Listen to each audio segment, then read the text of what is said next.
Hey guys, how are you all? Today we will see what if Naruto is the Prince of Fire. If you enjoy, then please like, share and do comments. 1 year into the training trip. Maybe this was a mistake, uttered Jiraiya as he stared down the four-tailed mini Kyuubi in front of him.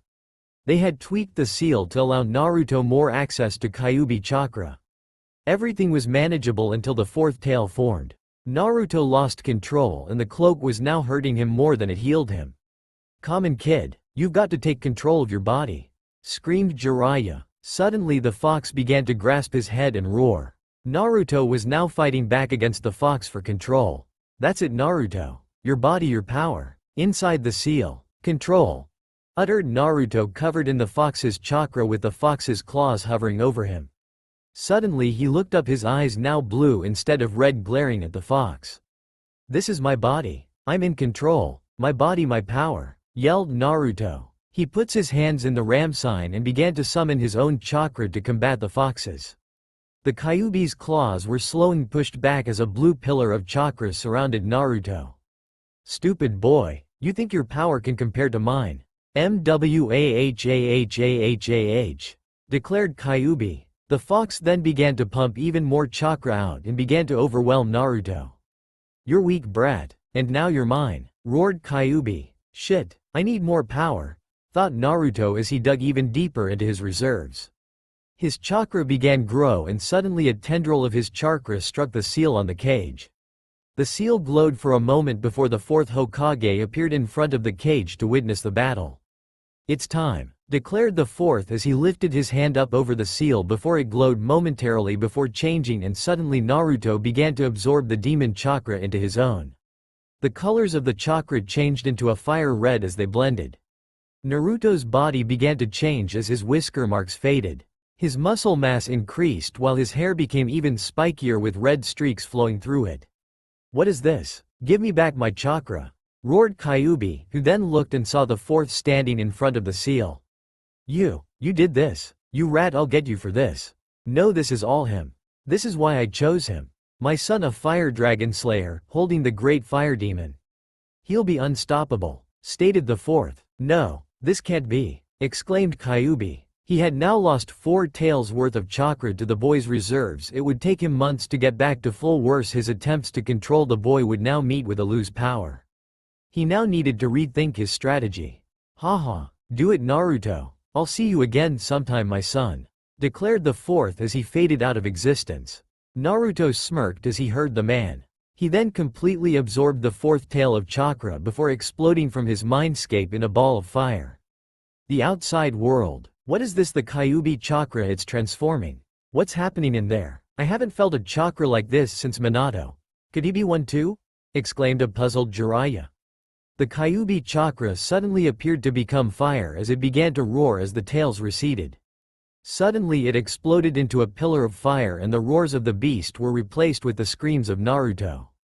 When the pillar receded, it revealed the new Naruto that awakened in the seal with his body shrouded by smoke and flame. Incredible. A fire dragon slayer.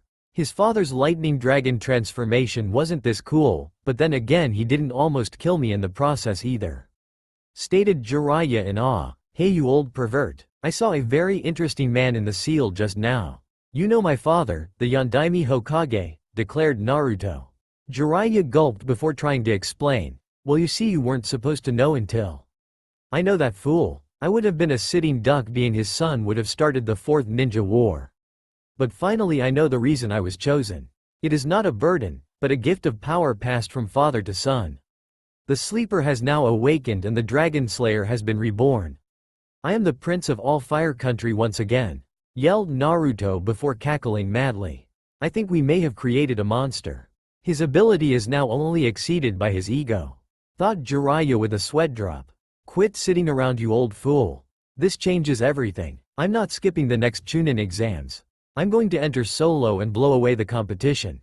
Hurry up before I decide to burn all your research," yelled Naruto. Jiraiya was struck with a look of horror before he began cursing. "Damn you, Minato. You've set back my research until I get rid of this brat." -2 years later. As the two travelers walked towards the village, one of the two could only scowl. Naruto had come to the realization that there were truly only a handful of worthwhile people in this village. The rest were either nothing but sheep or senile old fools who the world had passed by. He now truly understood why someone like Tsunade had become so disillusioned with the place at one time. The village higher-ups were nothing but a cesspool. Jiraiya sensed the mood of his apprentice and decided to lighten it. No need to have the brat explode upon his return. Finally, after years of oppressive tyranny, your reign has come to an end, brat. Soon I will be free to peep in all villages. The perversion long denied will be reawakened. I will be the supreme pervert of all the elemental countries once again," declared Jiraiya while cackling madly. Naruto only shook his head at the foolishness of the sage's words before an evil smirk crossed his features. "You fool, don't you realize where we are? All I have to do is tell the dingbat all times you shirked training to go perv and you're finished. I merely burned your research, whereas the old hag will pound you into oblivion before burning all your research and books in a village-wide bonfire." "Mwahaha," declared Naruto. "You may have that, but I have a record of all the destruction you caused that the village has been built for. If I'm going down, I'm taking you with me," retorted Jiraiya. "Yeah, right. This village owes me, and I intend to collect." The two had finally reached the gates and simply passed right through. "Was that who I think it was?" questioned Izumo from the guard station. "Things should finally get interesting around here with that guy back," replied Kotetsu. "With who back?" The both turned to see Sakura collecting the reports for the Hokage. "You'll see them when you deliver those back to the office. That should be their first stop," said Izumo. "Could you finally have returned Naruto?" thought Sakura as she walked back to the tower. Tsunade had finally finished her current stack of paperwork and took the opportunity to take a sake break before her assistants returned with more. She had just taken a sip when she heard a knock on the door. "Damn it, I just finished," she thought before saying, "Come in." She was surprised to see Jiraiya standing there with Naruto. "I know the old man read his porn, but do you really have to drink on the job?" deadpanned Naruto. Her eye began to twitch. "I almost forgot what today was, still the same brat I see." "No, he evolved from a loud-mouthed brat into an arrogant ass," commented Jiraiya. "Still better than being a drunk or a perv," remarked Naruto. "No respect, I still you, 3 years and still no respect," ranted Jiraiya. "The stronger the ninja, the crazier they are. Anyone who doesn't have any personality quirks has no skill," stated Naruto. "I guess that's high praise coming from someone like you," interrupted another voice as it entered the office. They turned to see Kakashi reading one of his books. Suddenly the book caught fire and turned to ash. A stunned Kakashi turned to see Naruto blowing out a flame on his finger with a smirk on his face. "I would have come up with something for you, but your habits speak for themselves." "Enough idle chatter. Now that you've returned, you need to be evaluated," stated Tsunade. "Surely you can't be questioning my skills? I passed those damn exams in mist. I've caused enough havoc over the past year to get in the bingo book," contested an irritated Naruto. "Calm down, that's not what I meant.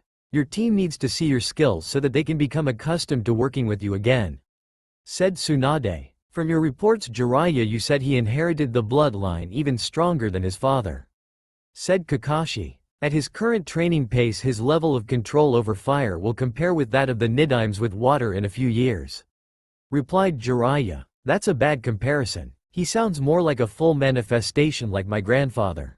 Minato and my uncle were only partial manifestations. I'll run a few medical tests later to confirm. Now onto your evaluation. I'm going to have you fight." She was interrupted again by another knock as Sakura entered the room. "Shisho, I've got the reports you asked for." "Oh, sorry for interrupting," stated Sakura as she put the papers on the desk and surveyed the room. "Never mind that, it's good you're here now. I'm going to reinstate Team 7. Wait, what about Naruto? I know we'd have to find at least one replacement, but isn't two a little harsh? Plus we'll have to adjust," rambled Sakura before being interrupted. "You know, for some so smart you're pretty blind." "Naruto? No, the Yondaime Tsuchikage," Naruto deadpanned. Sakura blushed as everyone else snickered. "Now about that evaluation, who am I going to fight?" started Naruto, only to be interrupted again as Temari and Shikamaru entered. "Hey guys, looks who's back," Sakura exclaimed, directing their attention to Naruto. "You just had to go and become even more troublesome, Naruto." "Good to have you back," remarked Shikamaru. "Still as lazy as ever, pineapple head," retorted Naruto. Meanwhile Temari just stared at him stunned. "This is that short kid?"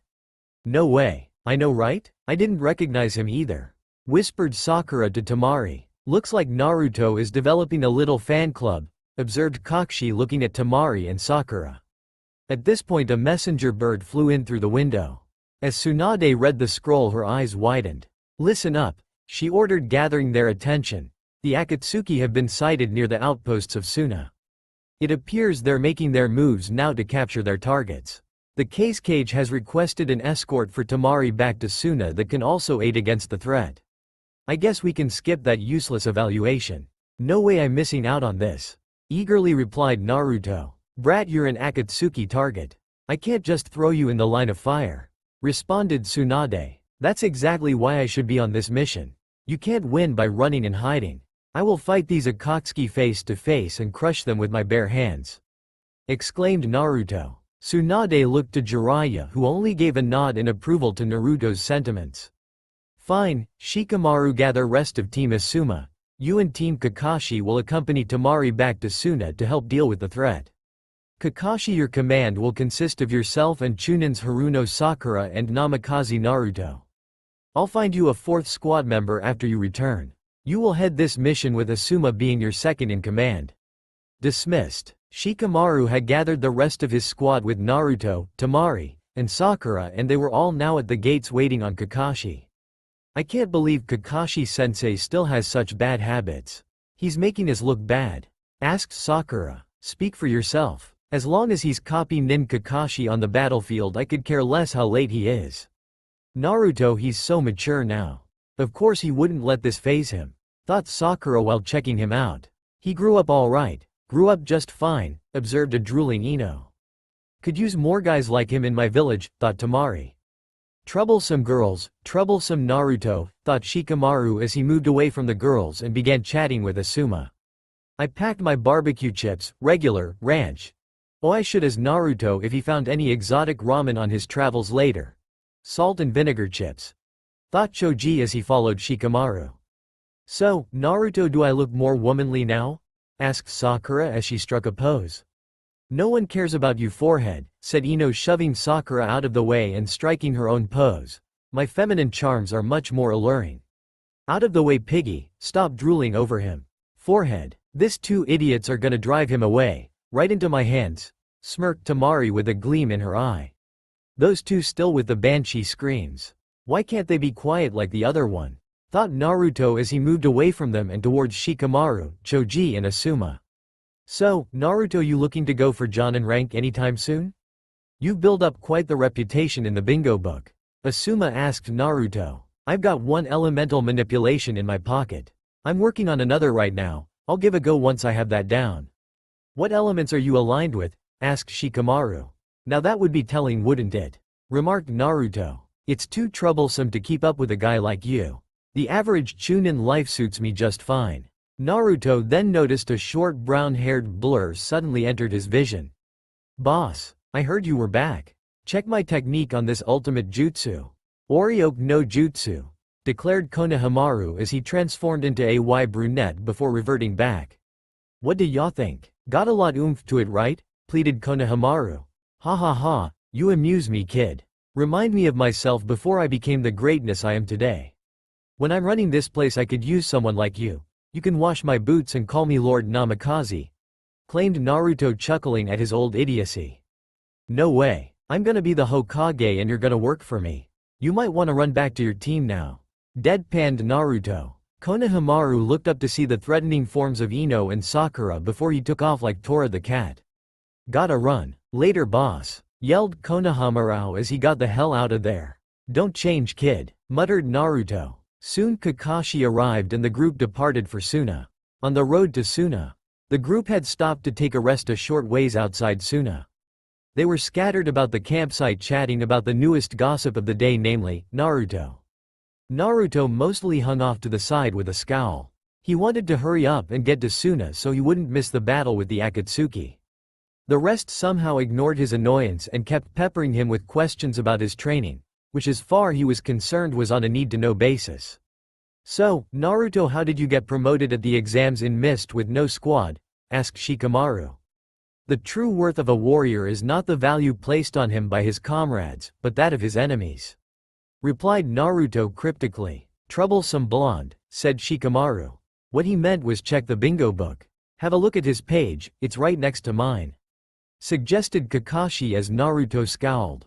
This slightly shocked the rest of the group that Naruto would have a rating as high as Kakashi and the bingo book. Shikamaru and several of the others pulled out their books and quickly flipped to Kakashi's page. "Kakashi-sensei, when did you get upgraded to S rank?" asked Sakura. "When he used some new monkey eye technique to blow off the arms of the Yondaime Mizukage," supplied Naruto, shocking most of the group. "Monkey eye technique?" questioned Sakura. "Read the damn page. He's got a Mangekyo Sharingan. I even helped him develop another technique," replied Naruto grumpily. "Naruto, when the hell did you become A rank?" screamed Ino. "That banshee shrill yours and the pink one is what's A rank," thought Naruto as he grabbed his ears. "When he blew up the rest of Yondaime Mizukage," supplied Kakashi. "You, too, killed a Kage," stated Choji in shock. "Yeah, I heard about that mission. Hokage-sama had a fit between the upgraded bounties and the revealing of Naruto's heritage," commented Asuma. "Yeah, what exactly is up with the new name?" asked Ino. "Well, since it will soon become common knowledge, I'll let you know. Uzumaki is my mother's family name, and Namikaze is that of my father." "But, I thought you were an orphan?" questioned Sakura. Naruto began to rub his temples, feeling a migraine coming on. "You imbecile, just because I'm an orphan doesn't mean I don't have any parents. I never talked about them before because I didn't know who they were. It turns out they were high-ranked ninjas with tons of enemies. I'd have been dead if it was common knowledge." Sakura and Ino looked down in shame before looking back at him in pity. This only pissed Naruto off. "I'll have none of your pity. My parents were proud warriors, Uzukami Kushina of Whirlpool and the Yondaime Hokage Minato Namikaze. I wouldn't have my heritage any other way." The younger ninjas minus Shikamaru were stunned by this development. However, for Shikamaru another piece of the puzzle fell into place. "Troublesome, so that's why you chosen," he muttered aloud. "Chosen for what?" inquired Ino. "Chosen to be the keeper of the greatest tailed beast. When my father defeated the Kyuubi, he did not kill the beast as you were told. No, he sealed its chakra into me, his son, not to just protect village, but because I had the greatest potential. Any child could have been chosen, a lot were born near that day, perhaps even one of you or our comrades of the same age could have been chosen. But he chose me because I had the potential to become the best, the greatest shinoiba who ever lived, and I would have been there already if not for meddling old fools," ranted Naruto before trailing off at the end. "So that's why Gaara respects you so much, you're just like him," realized Tamari. There was much silence after this comment as many contemplated the revealing of this information. For Naruto, a younger version of him would have dreaded this revelation, but now he was proud to be who he was. After a few moments, Shikamaru broke the ice again. "Wait, if you two killed the Mizukage, why are your bounties so high anyway?" he asked as he read further into the bingo book. "Konoha's Inferno. Master of fire techniques and all forms of fire. What kind of training did you do?" Troublesome, thought Shikamaru as he read. "Well, the current Mizukage," started Kakashi. "Shut up, Cyclops, that has nothing to do with it. The true reason is that Mist Ninjas revolted against the Fourth and he went to Iwa because he was butt buddies their current Kage. He gathered up support and was charging back to reclaim Mist when he came across us on the Iwa border. To make a long story short, we obliterated the old Mizukage and 2 Iwa battalions. That, and Kakashi still has his representative from the last Great Shinobi War, and I'm the son of the Yellow Flash. There's a extra 20 million on our bounties simply for those 2 facts alone," supplied Naruto. "And we are now celebrated heroes in Mist," proudly stated Kakashi before adding, "and Naruto is the Mizukage's personal Hitaki. I'll burn all the Icha in Fire Country, and you know I'll do it," threatened Naruto. Kakashi hesitated before preparing to continue. "Including the Gold Hokage editions soon be released. They'll never see the light of day," added Naruto. Kakashi paled before wisely backing off. No need to risk new Icha over embarrassing his student. He could wait. "Why were you there in the first place?" asked Sakura. "To steal a shipment of Mist and Iwasake that happened to be passing by the border at the time. It was my official mission and Jiraiya-sama sent Naruto to help since they were in the area." It turned out to be a golden opportunity for me to check out Naruto's new skills, replied Kakashi. So he was promoted on your recommendation from that mission and his mastery of fire. If he gets one more element he'd be appointed to elite Jonin for sure. Comment Shikamaru. That is next step in my training, becoming a dual dragon slayer using a secondary chakra affinity. If that's even possible, thought Naruto. Why were you on a mission stealing sake? Couldn't we have simply bought some from the company? Asked Choji. This was a special shipment, that is can only be manufactured during specific temperature conditions every 4 years. The Hokage had her own personal stash shipped immediately after it was bottled. Supplied Kakashi. But 2 of her apprentices decided to have a bitch fight using their new super strength when they were supposed to be retrieving medical supplies. The fight spilled over into the Hokage personal storage and destroyed the entire shipment. Angrily yelled Naruto while leveling a glare at Ino and Sakura. "Worry?" uttered Sakura and Ino sheepishly. "Wait a minute, even if that happened there's no way Shisho would order a mission like that," claimed Sakura. "She didn't, the clan heads did.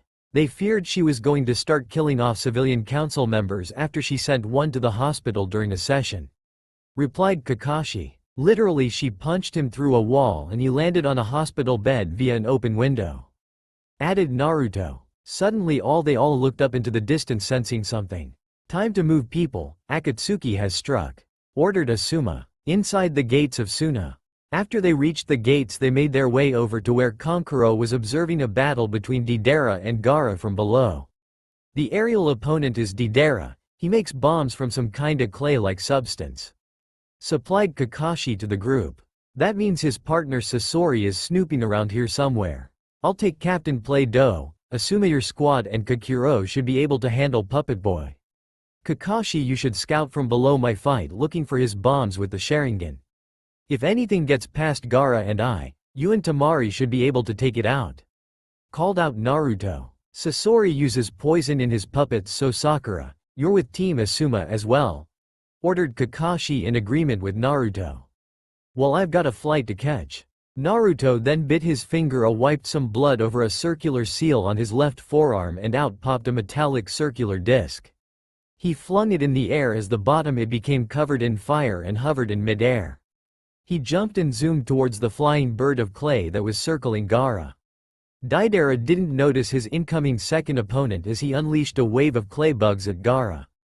Before either ninja could react they were burnt to a crisp by a wave of fire courtesy of Naruto's right hand.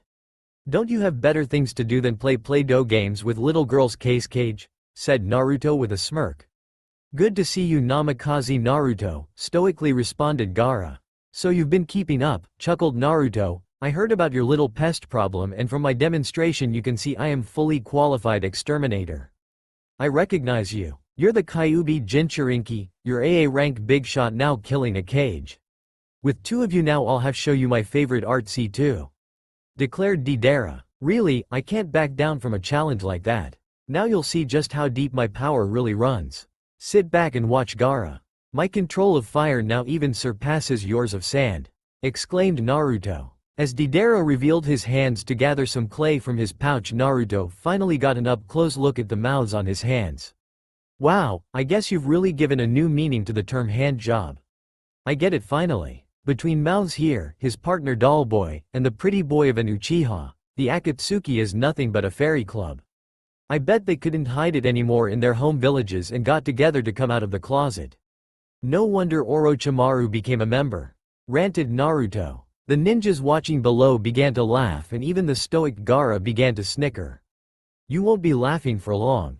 Behold my greatest art, C2 Dragon," yelled an irritated Deidara as he pulled his hands apart to reveal a small clay figure, which in a poof of smoke transformed into a gigantic winged dragon. He jumped off the bird and onto Dragon as the clay beast swallowed the bird. "You call it a dragon, I call it a rat with wings," taunted Naruto. "Now here comes my C4. Declared Deidara as his dragon began to breath out a huge cloud of what appeared to be sand. However, at the same Naruto released his own attack to counter.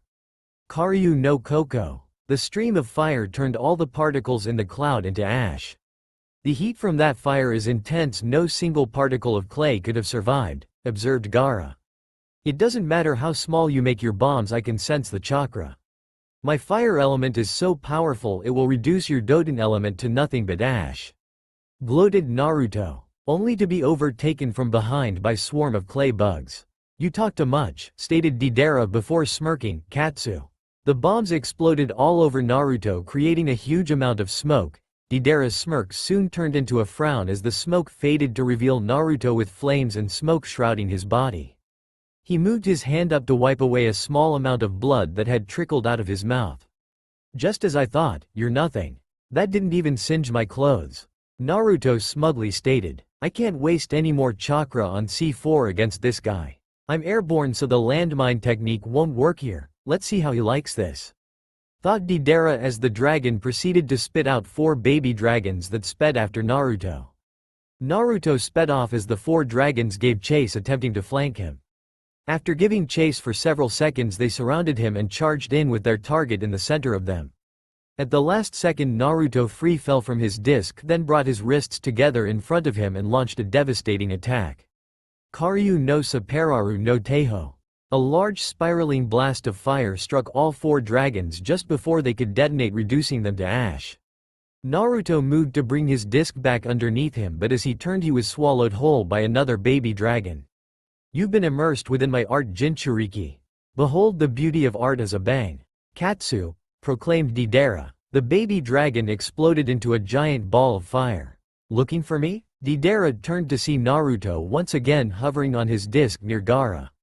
That was nothing but a cage bushin. I replaced myself with after firing my last attack. This is almost as bad as fighting another member. I can't get a clear shot on him. Well, time to change my strategy, thought Deidara as he moved into action. The dragon spit another bird before suddenly taking a nosedive towards the village as Deidara jumped onto the bird. Gaara, anticipating this type of move the entire fight, leveled a giant barrier of sand shielding the village from the blast. He turned back only to be surprised a Naruto clothes lined him off his floating sand. Seconds later, the sand he was standing on exploded. Naruto turned back around and then allowed Gaara to gather some more sand to support himself in the air. Your pathetic tricks won't cut it here. You must have eaten too much Play-Doh and paste over the years. Your brain is like that of retarded child. Taunted Naruto. Well, if I can't win, I'll go out with a bang.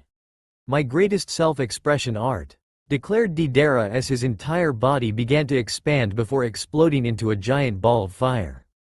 Gaara brought up his sand to shield himself, but only watched stunned as Naruto braced himself to shake off the force of the explosion before proceeding to inhale the entire ball of fire in one breath before belching. Too much ash in that one, commented Naruto before looking down and spotting the real Deidara attempting an escape on foot. He zoomed down and hovered behind him. Leaving so soon? Don't worry, I've got a little going away present for you. Ahahahah, proclaimed Naruto while lifting his hand towards Deidara. Deidara could only look back in fear as he was out of chakra from combining C2 with C4 earlier. Karyu no Bigu Ban. The giant fireball soon overtook the fleeing Deidara before consuming him in explosion. That was a good warm-up, now let's see if the others left anything for me, stated Naruto before zooming off the other side of the village where he had sensed the battle earlier. Team Asuma, Sakura and Kankuro tracked down Sasori to a small canyon on the outskirts of the village. The entrance was littered with about 24 dead sand shinobi, Chunin and Jonin. After some idle chatter with the Suna legend, the group jumped into battle. Engaging in battle with the puppet master had the entire group channeling Shikamaru's attitude. Sasori was too damn troublesome. They destroyed his initial body only to reveal that it was merely a puppet shell. After revealing that he had turned himself into a human puppet, Sasori then unleashed his human puppet of the third case cage. Things were looking bad, especially when Kankuro was poisoned and Sakura and Ino were forced to retreat with him to find an antidote. They were saved by the timely intervention of Elder Chiyo, who rushed to the battle scene after discovering the situation with Kankuro at the hospital. With her aid they were able to give Choji an opening to crush the case cage puppet. That was when Sasori's true horror was unleashed in the Red Secret technique, performance of 100 puppets. Now they were simply fighting a war of attrition. Eventually they would get tired and run out of chakra, or Sasori would run out of puppets. This was the scene that Naruto and Kakashi stumbled upon. Sasori on the backside of the canyon, his puppet army in the middle, and their allies barely putting a dent into his forces on the front side. Perhaps you guys should take a load off. It looks like the dolls are a bit much for you, stated Naruto as he and Kakashi arrived on the scene. I'd never thought I'd be so glad to see the most troublesome person I know, replied Shikamaru. What makes you think you guys could do any better? Grunted Asuma while dodging a poisonous strike before destroying a puppet with his trench knives. Yes, even if you somehow managed to defeat Deidara, it must have cost you a lot of chakra. Soon you will all fall to my art, interrupted Sasori. That weakling wasn't even worth the sand I got in my boots. Hitaki did nothing but watch as I erased him from existence. Take a good look at me. His so-called explosives couldn't even singe my clothes, proclaimed Naruto. That's because your clothes are resistant to your own fire techniques. What are you up to? Defeating Deidara took a good portion of chakra even for someone like you, puzzled Kakashi. Look, our best chance is to work together to come up with a plan to defeat him, urged Shikamaru. No way will I work with the White Fang on Konoha, yelled Chiyo. Someone tell the Alzheimer's patient that the White Fang has been dead for years, that's his son. His son of an allied village. Deadpans Naruto, causing everyone including Chiyo to snicker. I'll have you know I took my pills this morning, she chuckled before continuing, but the pineapple is right. We'll all have to join forces to defeat my grandson. You fools will only get in the way. I'm the best person for the job. My army puts us to shame, proclaimed Naruto. So that's your plan, it could work, thought Kakashi. What army? Exclaimed Choji. This is good, thought Shikamaru as he caught on. Your entire army is nothing in front of me. Behold Karyu no Taiju Kaden Bushin no Jutsu, yelled Naruto as a giant poof of smoke covered the canyon. When it dissipated, the battlefield was covered with Naruto clones all shrouded in auras of fire. It's time for the curtain call on your puppet show, declared Naruto as he and the clones jumped into action. Karyu no Tekken. Half of the clones struck down puppets with fire-engulfed fists. Karyu no Kakitsume. The other half followed up with powerful flame-boosted kicks. The initial attacks did massive damage and destroyed a significant chunk of the puppets. Sasori struggled to keep up as the clones began to destroy puppets faster than he could destroy the clones. Even when clones were destroyed, they erupted into a ball of fire, taking the puppet with them. How can this be? To make this many clones is one thing, but how could he have enough chakra to give them that much attack power? He also mixed himself within the clones somewhere. I can't detect which is the original. I must retreat. Our intelligence on his skills was vastly understated, thought Sasori as he moved to cover his escape only to find himself frozen in place. What is this? The Nara, but he's over there, said Sasori only to look in shock as the Shikamaru and Kakashi standing across the clearing went up in puffs of smoke to reveal two Naruto clones. He was forced to turn around and face Shikamaru, who had him in a shadow possession hold, and Kakashi powering up a rakery. To think I would be defeated like this. The Akatsuki that promise the world, but have led me to nothing but ruin. In honor of my defeat I have a reward for you. The puppet master sighed as the seal on his neck glowed. Seal spread over Sasori's body, then collected in the side of his chest before pushing out a small scroll. This is the information from my intelligence network. The next meeting scheduled, and there should be of great interest to you, Konoha shinobi. Farewell, Sasori of the Red Sands, stated Kakashi before he plunged through his chakra core with the rakery. Sasori and his remaining puppets all collapsed in a dead heap. Kakashi then collected the intelligence scroll and put it away in his pocket. The duo surveyed the remains of the battlefield as Naruto had just dispersed his clones. About 1/4 of Sasori's puppet army remained. Oi! Give me a food pill, yelled up panting Naruto. Right, stammered Choji as he reached into his pouch and tossed one to Naruto. Naruto ate the pill and his condition seemed to improve as his energy was restored. That fight did take a lot out of him. His stamina is tapped from putting out so much effort against both members, stated Kakashi. What a troublesome guy, he bluffed Sasori. He couldn't have held up those clones for much longer, added Shikamaru. You alright, man? I thought you said that other fight was no sweat, questioned Asuma. It wasn't. Go worry about your own team, I'm fine, gruffly replied Naruto, forcing Asuma to back off. Just as he said this, Sakura and Ino returned to the site of their victory. "We have an antidote. Is anyone poisoned?" inquired Ino. "No, just some exhaustion," replied Kakashi. "Let's get out of here, Suna can deal with the cleanup," stated Asuma. Later that evening the group had gathered for dinner at the Cage's mansion minus two important people, Naruto and the Cage. Food was catered in from a popular restaurant in town and they were all seated around a large table staring at the two empty spaces. "Where the hell are those two?" grumbled Tamari. "Who cares, they'll turn up sooner or later. Let's eat," exclaimed Choji. Tamari sighed. "Go ahead," she said, prompting him to pile his plate with food. "Baka, go through the trouble to get him some ramen and he doesn't show up," complained Sakura. "Troublesome, how do you know he even likes ramen that much anymore?" questioned Shikamaru. "He may have changed, but there is no way he changed that much," replied Ino. "Yeah, instead of bouncing around like a child he'll grumble like an old man about there only being one decent choice of food here," said a chuckling Kakashi. "Yeah, I've heard people maturing, but he went from a 5-year-old kid to a 50-year-old man in 3 years," added Asuma. "I think he's always been angry under the surface, he just hid it well. Now he feels he doesn't need hold himself back anymore." "What a troublesome guy," said Shimakaru. "I know where they are, I bet they're settling that old score from 3 years ago. They're duking it out right now," proclaimed Kankuro. "That baka," roared Ino and Sakura, causing everyone to cover their ears. "Calm down, I'm sure they have more sense than that. I'll go check on them," said Kakashi as he pulled out his book and disappeared in a swirl of leaves. "Damn, that guy eats fast," said Choji, staring at Kakashi's empty plate. Kakashi found Gaara sitting on the eastern village walls staring out into the desert. A short ways out he could make out the figure of Naruto standing in the midst of a mild sandstorm looking straight up into the sky. "How long has he been standing out there?" asked Kakashi. "About an hour," replied Gaara. "You figured he would have lost the fight, instead of won," stated Kakashi. He said, "For normal ninja, escaping by the skin of your teeth is a win.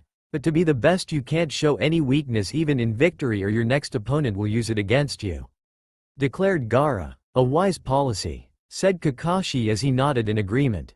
"I agree, that is why I will have to step up my own training. I've become too overly reliant on my sand, if it were not for your timely arrival I may have been defeated," replied Gaara. "Still motivating and changing those around you, Naruto?" thought Kakashi. Out in the desert Naruto was battling his own thoughts. Those who wielded even a fraction of the power of the Dragon Slayer are the greatest of legends. Ninjas without equal. He thought to himself. He stared up into the eye of the storm. "I have inherited this power, as my birthright, the ability to become a warrior without equal," he yelled aloud. "Yet I could barely beat the weakest of the Akatsuki, and that was even with help. How can this be? Am I nothing more than a cheap imitation? Ah! He roared as he channeled his fire chakra around him in a fit of rage. "All my life I have striven to be the best, to surpass even the greatest Hokages. I have come this far only to be snuffed out by a bunch of S-rank misfits. A true dragon slayer would have beaten those two clowns with ease. Perhaps I have become complacent since I awakened my abilities. I may have great power, but I still lack experience. Perhaps there are more battles to be fought before I can achieve my true potential." Naruto looked down before lifting his head up to the sky. Ah! Roared Naruto as a pillar of fire erupted around him, piercing upwards through the sandstorm into the sky. The swirling sands merging with the pillar, heating up, forming a pillar of glass that soon shattered under the intensity of Naruto's power. As the glass shattered and scattered throughout the desert, the sandstorm finally died down. "I will soldier on and learn from each and every battle. I will master my abilities and become the greatest legend of them all. Everyone one them will be a footnote in history compared to me," he declared. The sound of clapping from behind him got his attention.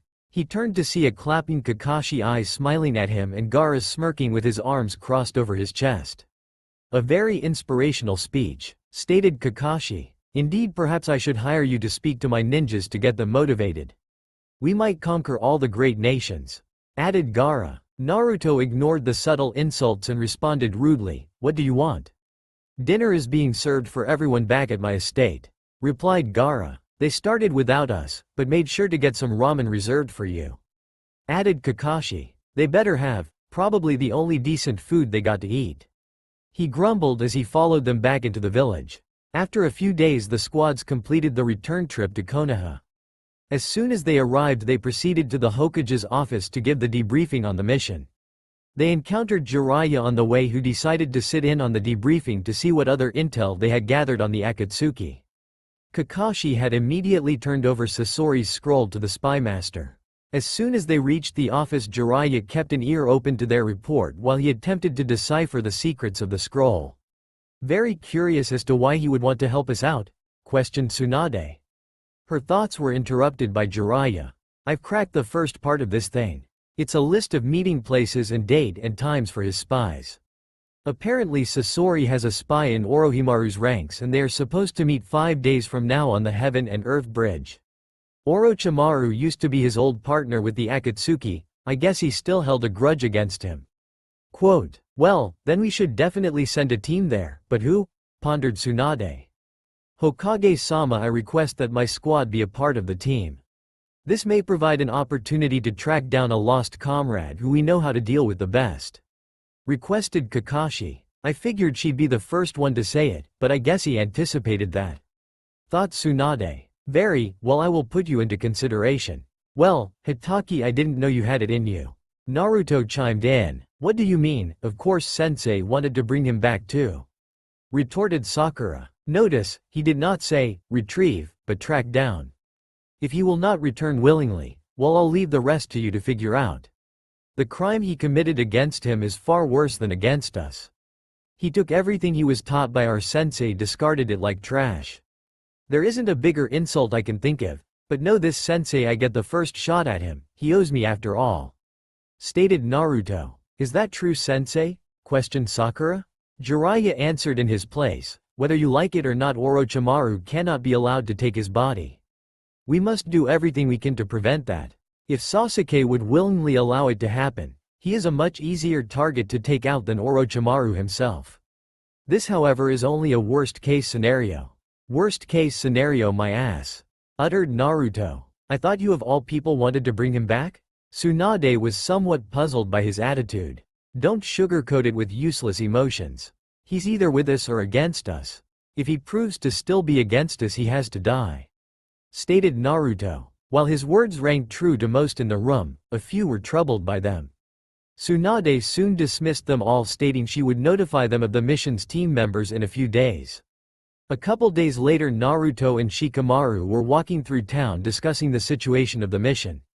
Shikamaru noticed his friend's newfound apathy for his former teammate and was questioning his new views on the retrieval of Sasuke. "He's made his decisions and he has to live with them. He's become a footnote. I'm after the big snake, if you will. The Uchiha is a known quantity. His goals can be predicted as long as Itachi is alive. He's not a threat to anyone else. The snake, he's a different animal. If he manages to get his hands on that Sharingan, who knows what could happen. Damn troublesome Uchihas. Don't get me wrong, if I ever came face to face with the guy, I'd beat the crap out of him on principle. But I no longer care about him or his goals." "Hello, Shikamaru and Naruto," called out a voice. They looked to the side to see Shino standing in front of a tree. "Why the hell are you dressed like a drug dealer?" asked Naruto. "Why does my state of dress invoke that image in your mind? Are you looking for a fix?" questioned Shino. "Touché," replied Naruto. "Shino, you're early," roared Kiba as he and Akamaru came skidding around the corner. Well, looks like the master finally outgrew its mutt." "Congratulations, Akamaru," stated a smirking Naruto. Akamaru barked cheerfully in response. "Hey, Akamaru, you traitor. I come with a nice greeting for an old comrade and this is the thanks I get," retorted Kiba. "Gah." They all turned to see the seemingly frozen form of Hinata standing with her finger pointed out towards them. Kiba walked up to her and waved his hand in front of her face, getting no response. "Well, this is new. She's completely frozen up," said Kiba. "I didn't think it was possible, but she got even weirder. Your whole team in weird. Except for that sensei of yours. Now that is a woman I'd like to." "You'd like to what?" questioned a voice from behind them. They turned to see Kurenai standing there smirking. "Have on my team instead of that pink harpy." "You know what I mean, right, Shikamaru?" replied Naruto with a smirk of his own. "Definitely. Blonde is just as bad as pink." Way too loud. I think I'll be deaf in a few years. Added Shikamaru. Sensei, when did you get here? Asked Kiba. Never mind that, look, she said, pointing behind them. They all turned to see Naruto standing about a block in front them, facing down some beast-like creatures that appeared to be made of ink. As they approached him, Naruto engulfed his arms in fire and punched each beast in the face, reducing them to ash. It's that guy up there. He's got a leaf headband. What the hell is he doing? Yelled Kiba, pointing up to the roof of a building up ahead. It was a teenage boy sitting with a paintbrush in hand and scroll on his lap. Quiet, watch, exclaimed Kurenai. Suddenly the boy made a hand sign and a herd of ink beasts sprung from his scroll, headed straight for Naruto. He made no move to dodge as the beasts all swarmed him at once. Move it, yelled Kiba, only to be stunned as Naruto exploded into a ball of fire, incinerating the beasts. Whoa, muttered Shino. His control over fire is better than advertised. The flame only destroyed the beasts, not any of the surrounding area. The boy on the roof looked down at the street, puzzled. At first I was going to ask you if you were insane, but after getting a good look at you it's obvious.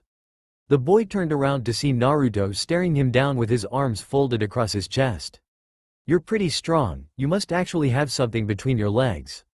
He was suddenly surprised by a fist planting itself in his gut, knocking him out. A weakling, and he's gay. If I didn't know any better I'd say you were an Uchiha.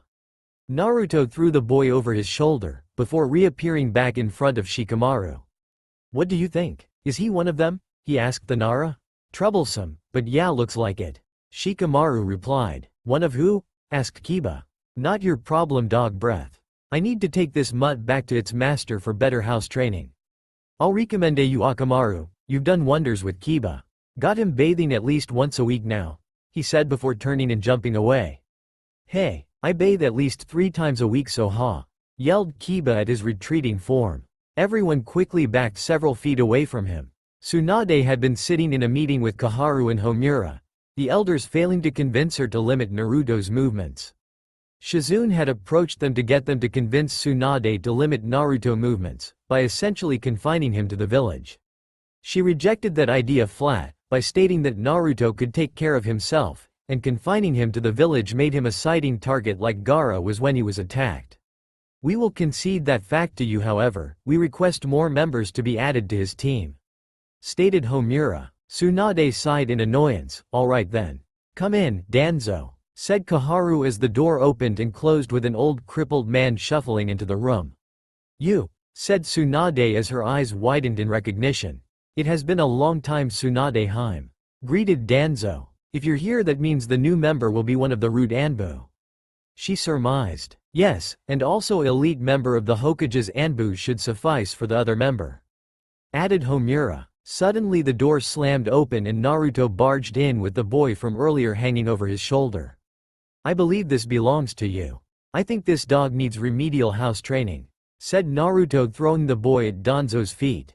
Naruto, what are you doing here? This is a meeting of. Shizune started reprimanding him only to be cut off. I know exactly what this is. A bunch of old meddlesome fools who know nothing about me gathered to plot how I should live my life. The same people who've been doing a shitty job of it since I was born. Where was all the concern for my well-being when I actually needed it? And Shizune, don't take that tone with me. You should be the one being lectured for trying to undermine your own leader, he ranted. Boy, you have no right, started Homura. Be quiet, fool. What right do you have to decide what is for the betterment of the village?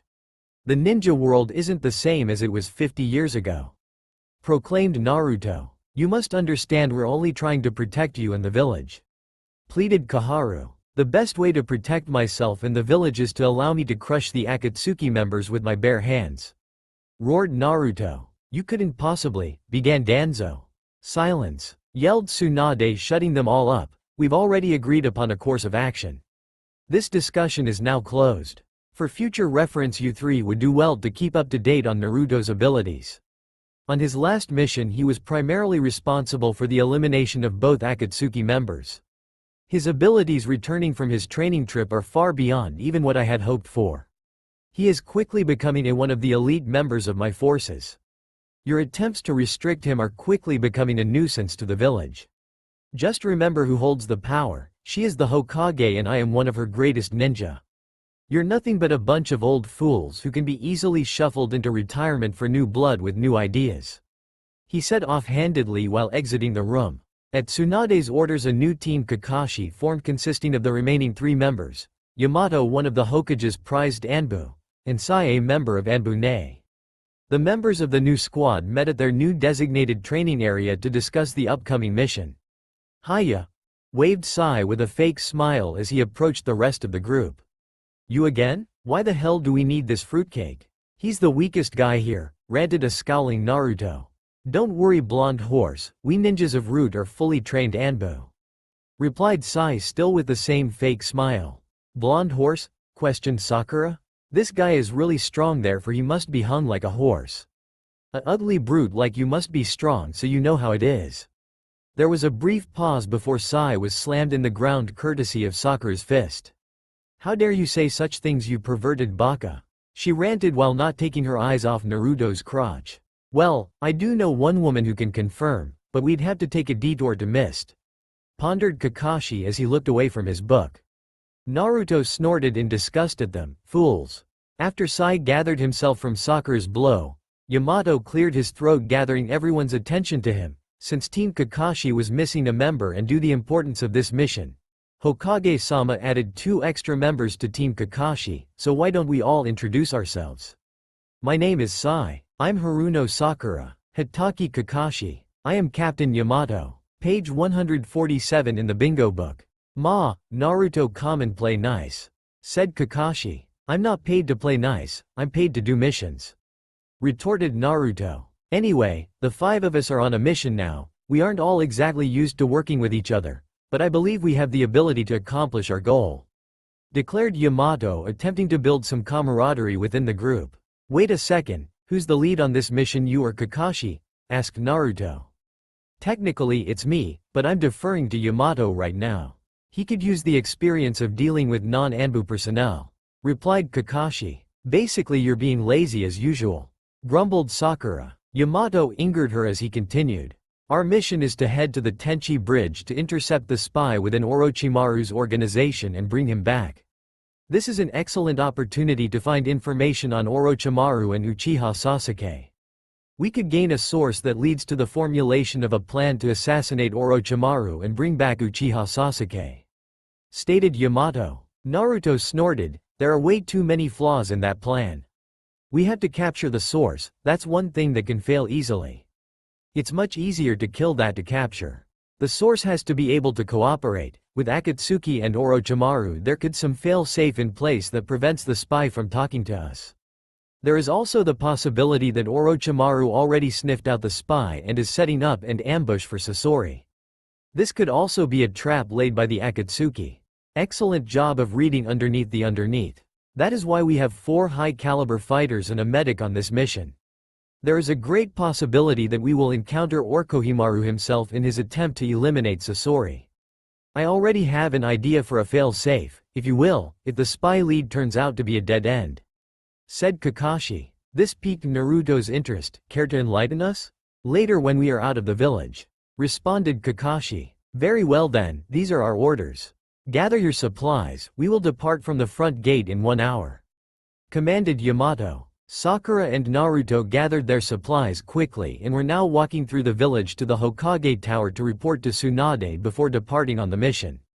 "So, what do you think about this side character?" asked Sakura. "He's useless. We only really needed Yamato, but those council bastards wanted their own guy on the team using the excuse of trying to keep an eye on me. Meddling old fools. I know that from what Shisho told me. How did you find out?" "The idiot tried to start a fight with me in the middle of the village. I knocked him out and stormed their meeting before throwing him down at their feet just to prove a point." "What point?" "Whatever protection and supervision they want to provide is nothing but dead weight. Still, you shouldn't have stormed the meeting like that. Those people have a lot of political power and can make Shisho's job a lot harder and your career miserable. They lack real political power. They're all so old that they could easily be pushed into retirement in favor of fresh ninjas with new ideas. The village hasn't exactly been steadily improving under their watch the past decade or so.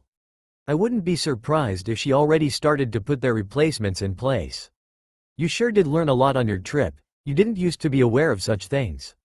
If these people didn't meddle in my affairs, I wouldn't care about politics. Since they choose to do so, they should learn not to get in my way. Plus, if I maintain the image of loose cannon under Tsunade's control, it gives them more of a reason to fear her when they attempt their shady backdoor deals. We're here, she stated as they had reached the tower. Tsunade, Naruto, and Sakura discussed the situation of Sai being involved on their mission.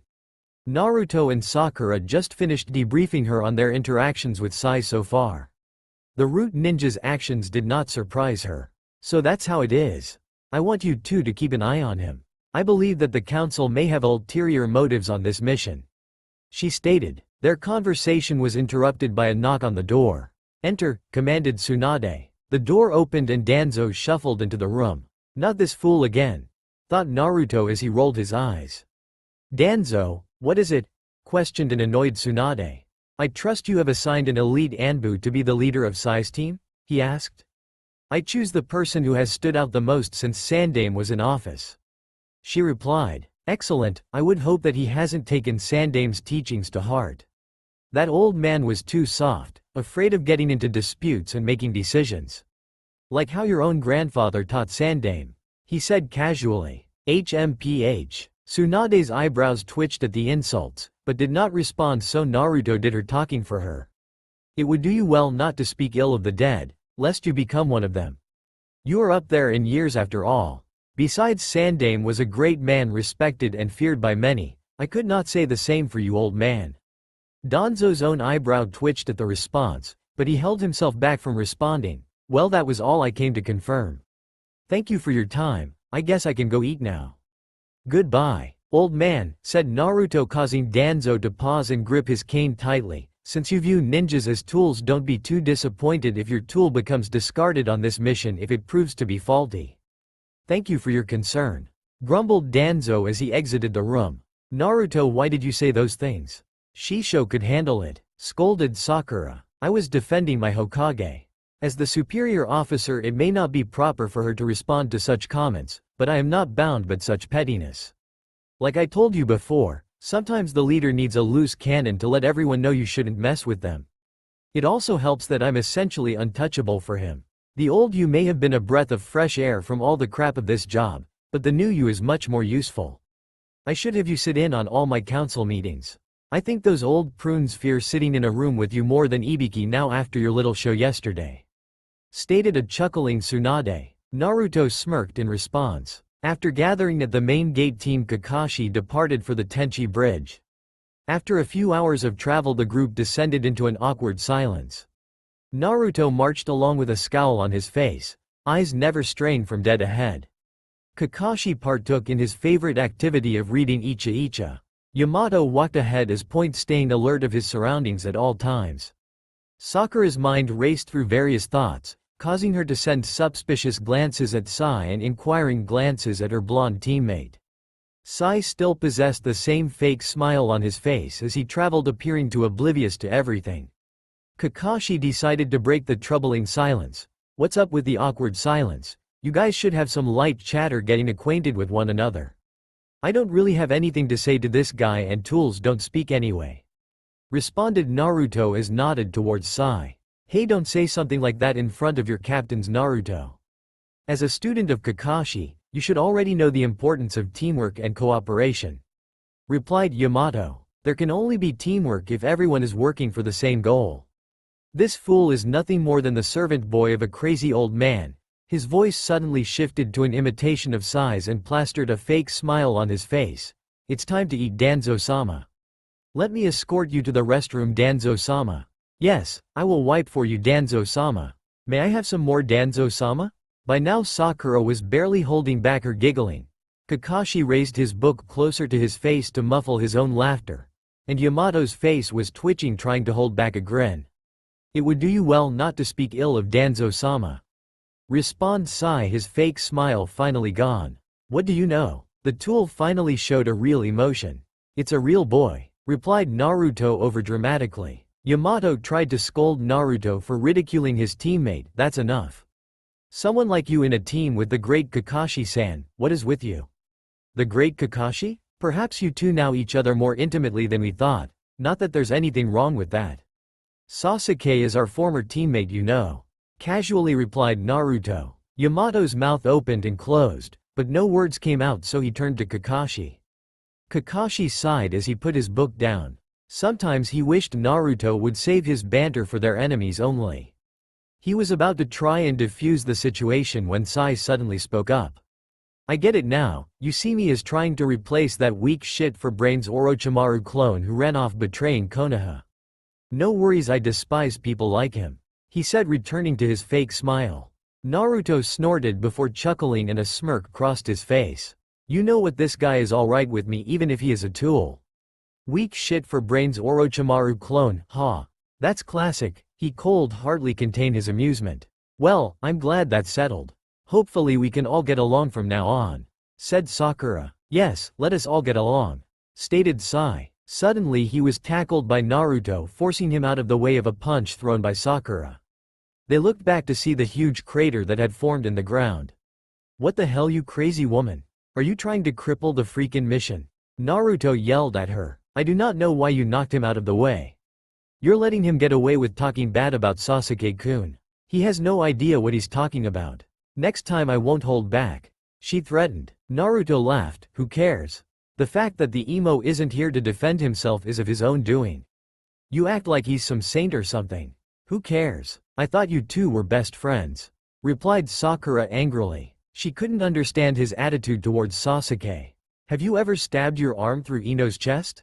No? Well then, I think that takes care of that theory, he retorted sourly. Shichutsu no Justu. A wooden prison erupted from the ground, trapping the three young ninja inside with Kakashi looking on impassively. If you won't stop arguing, I'll lock you all in this cage. We have 5 days before we need to be at the Tenchi Bridge.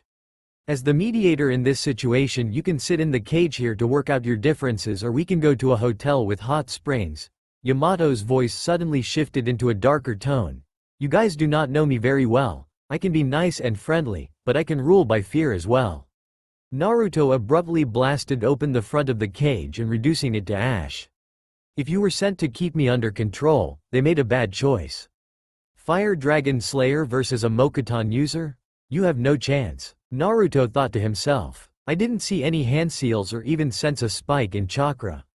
How good are you? Thought Yamato. Hot springs are useless to me, but the rest of you can do as you please, Naruto said, walking forward next to Kakashi without looking back. What does he mean by that? Thought a confused Sakura. Ah, nothing like being naked together builds companionship among guys, declared Yamato as he relaxed into the hot springs. Maybe it's a good thing Naruto isn't here. Your duality would definitely be coming into question again, deadpanned Kakashi as he turned the page of his book. Why did you let him go off on his own anyway? Asked Yamato. His body naturally produces fire chakra, he can make his own hot spring whenever he bathes. He also spotted a casino in town. I fronted him the cash in return for half his profits.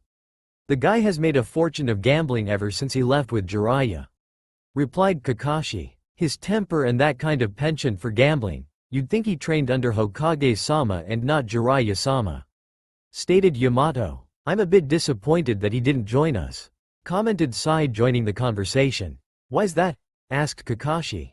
I wanted to see a really big penis, replied Sai. Silence permeated the air as all the men in the hot springs instantly closed their legs and moved away from Sai, while the women's side of the hot springs erupted into giggles. Must not kill him, thought Sakura. Ah, that was a good sleep. Sakura yawned and stretched her arms out as she awakened in her futon. As she blinked the sleep out of her eyes, something outside the window caught her eyes. There was a strange red-orange glow on the far ledge outside the room. She quickly changed clothes and walked outside to get a closer look. As she approached the ledge, she saw that it was actually Naruto emitting the glow. She had not seen him since he disappeared into town while the rest of the team attended the hot springs. Now she stared in awe at the sight before her. Naruto sat eyes closed and Indian style with his hands held out palm up to his sides. His spikes of hair waved around wildly as a flame-like aura shrouded his body. The scene was picturesque as a comforting warmth radiated from him. There seemed to be a calmness emanating from him that was not characteristic of his normally turbulent nature. Did you need something? His voice startled her. The scene had captured her mind and imagination. I didn't know you had taken up meditation. You almost seemed to have become one with the nature out here.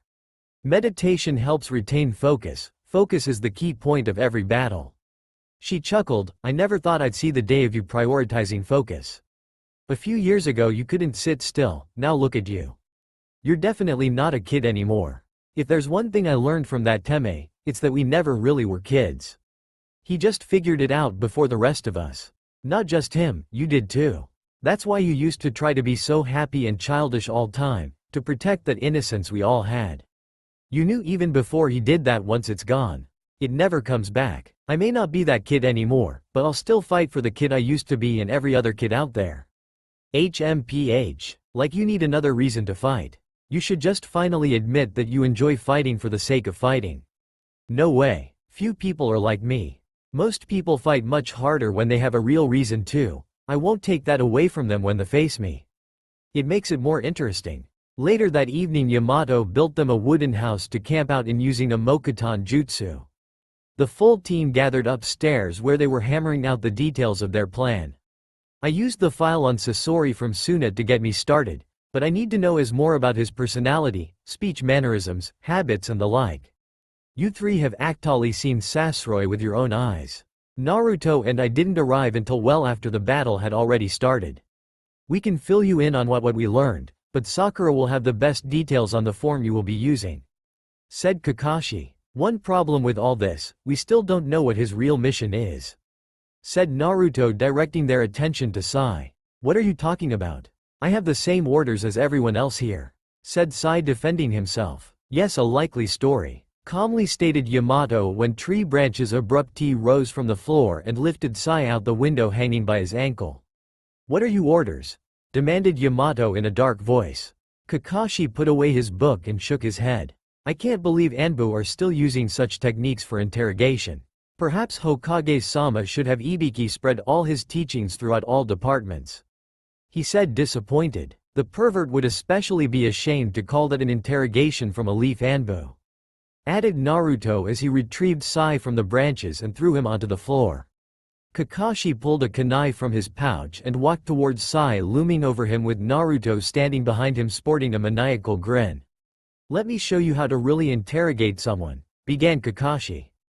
"And after I deliver the documents I'm supposed to join them in order to encounter Uchiha Sasuke and give him Danzo-sama's offer. Danzo-sama really wants to have him under his thumb or dead.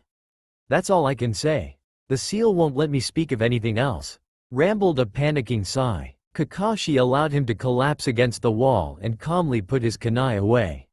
"No matter what resistance training they've experienced, it gets them every time," stated Naruto. "So what do we do now?" asked Sakura. Sai revelations completely destroyed any possibility of their previous objectives succeeding. "We can use this," responded Yamato. "How so?" she questioned.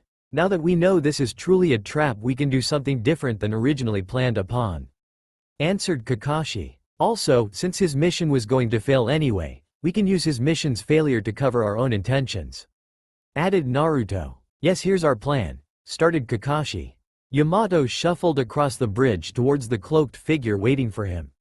The team spent the past day scouting the site and preparing for Kakashi's plan. They were all now in position waiting for the meeting to unfold. "Sasori-sama. It's been a long time," greeted the cloaked figure. He slowly pulled his hood back, revealing the face of Kabuto. "Almost 5 years. Where you followed?" replied Yamato. "No, it's safe to speak," the now identified Kabuto assured him. "How are you?" asked Yamato. "I felt strange when you lifted the technique, somewhat disoriented. I still feel a bit heavy-headed," answered Kabuto. "I have some questions for you," began Yamato. "I will answer as much as I can, my time is short here," interrupted Kabuto. "That is fine. What hole are you hiding in now, and what is the status of his next host?" inquired Yamato. "We have many locations that rotate on a weekly basis to prevent discovery. We have bases in countries besides Sound. Spies will get us into the country and take us to their locations. Our movement methods can be somewhat inconvenient at times. Our current base is hidden on a small island to the north. Uchiha Sasuke is also there. We will move from there in 3 days." A sudden movement caught Kabuto's attention. He turned to the bushes only to see a rabbit stick its head out. As he turned back around, he missed the rabbit being chased away by a small dog. He's here, now I must wait for him to reveal himself. Ah, just a wild rabbit. By the way, the corpse Orochimaru left behind after his transmigration could not be analyzed. The just you he places on it after the process makes it impossible. Informed Kabuto. I see, replied Yamato. What hell is he doing? He should have made a move by now. Grumbled Naruto from his hiding position. Show some patience, Yamato can't move too quickly or he will give himself away. Chided Sakura. You fool, I'm not talking about Yamato, replied Naruto. What do you mean? She asked confused. Sai answered for him, Orochimaru is already here. Our time has come to an end. If I stay here any longer I will be discovered and killed. I require the item that we discussed, declared Kabuto. Very well. As Yamato moved, Kabuto noticed something off and quickly jumped to his side facing where he was previously standing. Kabuto and Yamato with a kunai in hand now stood facing Orochimaru. Finally you show yourself. Time to make my move, thought Yamato. This is an interesting conversation, perhaps I should join in. Kukuku, hissed Orochimaru. Thank you, were it not for your kunai Sasori-sama, I could not have jumped back in time. Said a thankful Kabuto. That cloak of yours Sasori, brings back memories, said Orochimaru. I should have known you would follow him, not in your nature to truly trust anyone after all. Stated Yamato. Kukuku. I wanted to thank you, that boy you sent me has been quite useful for my experiments. His medical techniques enabled me to reuse test subjects that would have been difficult to replace. Said Orochimaru. Hurry up and make your move. Here it comes, thought Yamato. Kabuto covered his hand in chakra before turning and slicing open Yamato's disguise. The wooden shell collapsed, revealing a red-headed teen. On closer inspection they both saw that his body was made of wood. He jumped backwards away from the duo with the metal tail still attached to his body. I see, my old friend, so you managed to complete the process after all. Commented Orochimaru. I could say the same for you. Replied the redhead. Is this really Sasori-sama? Asked Kabuto. Kukuku. I take it you've never shown your true appearance to a subordinate.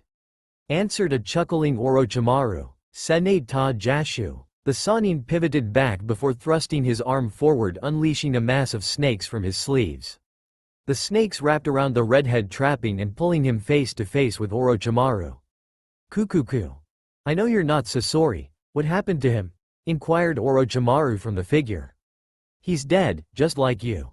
The redhead erupted in a ball of fire that triggered a massive explosion, destroying the bridge. The smoke and area cleared, revealing Orochimaru and Kabuto standing on the other side of the destroyed bridge looking back at the damage. Who was that? Asked Kabuto. Someone must have infiltrated his network and learned of the meeting. After the explosion I sensed them all flee. They probably did not expect for me to show up here. The Sannin replied. Do you think he is really dead? Inquired Kabuto. Most likely, otherwise his network would not have been infiltrated. Come along Kabuto-kun, it appears our work has already been done for us.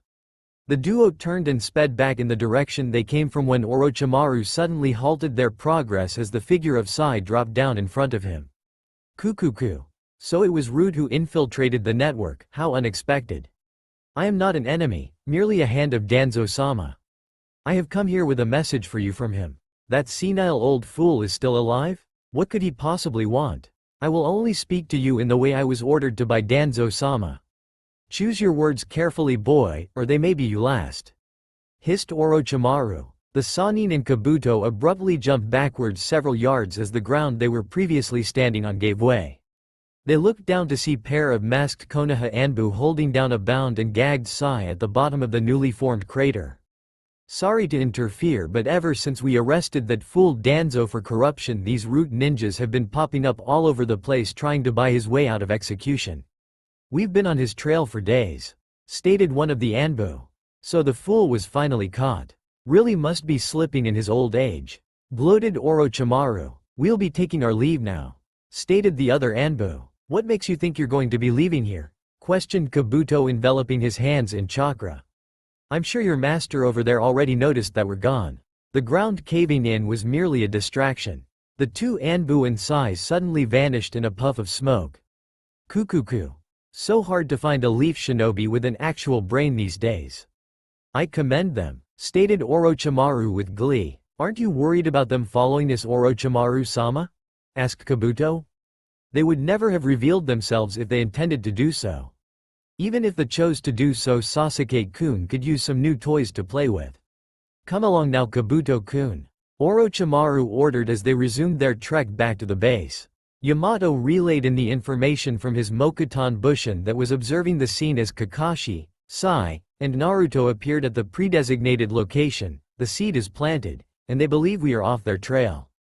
We will wait a few minutes before following, ordered Kakashi. After allowing their targets to gain enough separation, Team Kakashi picked up their trail. After several minutes of travel, Yamato brought the squad to a halt in front of a large rock formation.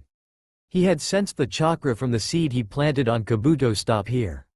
This is the location, so they must be underground. The entrance must be through these rocks, informed Yamato. Naruto, go ahead, ordered Kakashi. Naruto coated his hands with fire and placed them on the rocks. The center of the formation soon melted away into a hole large enough for them to climb through. Inside was a juncture between a passageway, a large area of connected rooms. Alright, we're going to split up from here. Sakura and I will search out this area. Sai and Yamato, you search out the area that path leads to. Naruto, I want you to search above ground for areas that we might not be able to reach from down here. Kakashi ordered. What are we looking for exactly? Asked Sai. Any pieces of valuable information. If you encounter unsound ninjas, do what you must. If you find Kabuto, Sasuke, or Orochimaru, signal the rest of us. Do not engage alone. Also plant your high-grade explosive tags as you go.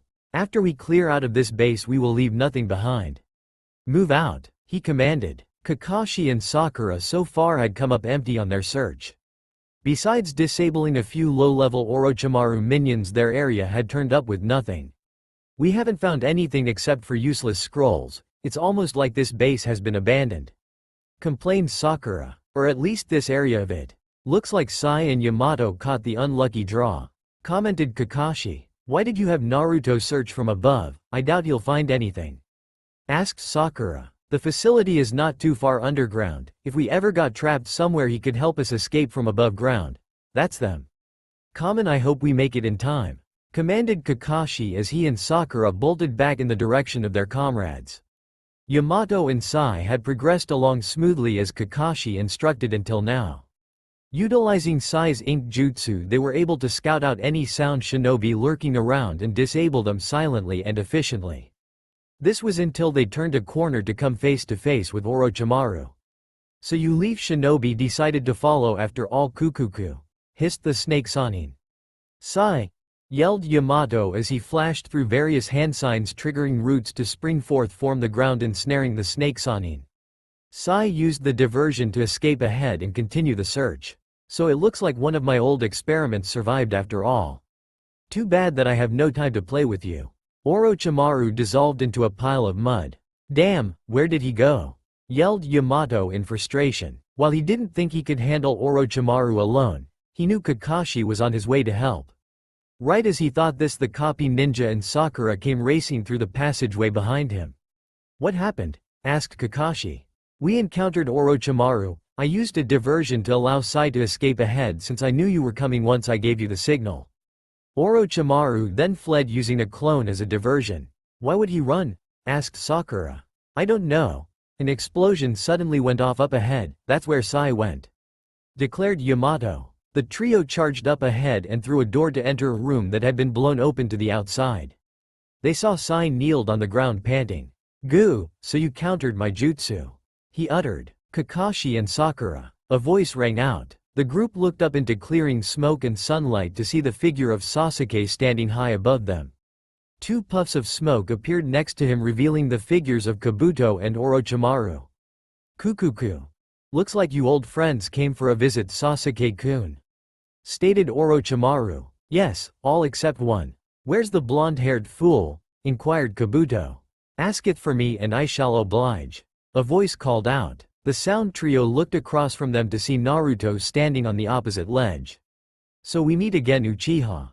I must say the training with the snake has made you look like even more of a fruitcake than before. What is it with you people and ass bows? Mocked Naruto as he stood with his arms folded across his chest.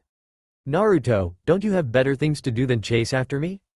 I'm not returning to that accursed village, responded Sasuke, ignoring the insult. Who says I've come to drag you back to that hell hole? No, no, no, you see I've come here for one reason and one reason alone. To beat you down like the low-class dog you are, retorted Naruto. Even with all your newfound strength you're nothing compared to Sasuke-kun, stated Kabuto. Naruto fired a blast of fire from his hand in his general direction to silence him. The two former comrades dropped down into the area below, facing each other down. So, how about it, Sasuke, shall we commence? Declared Naruto.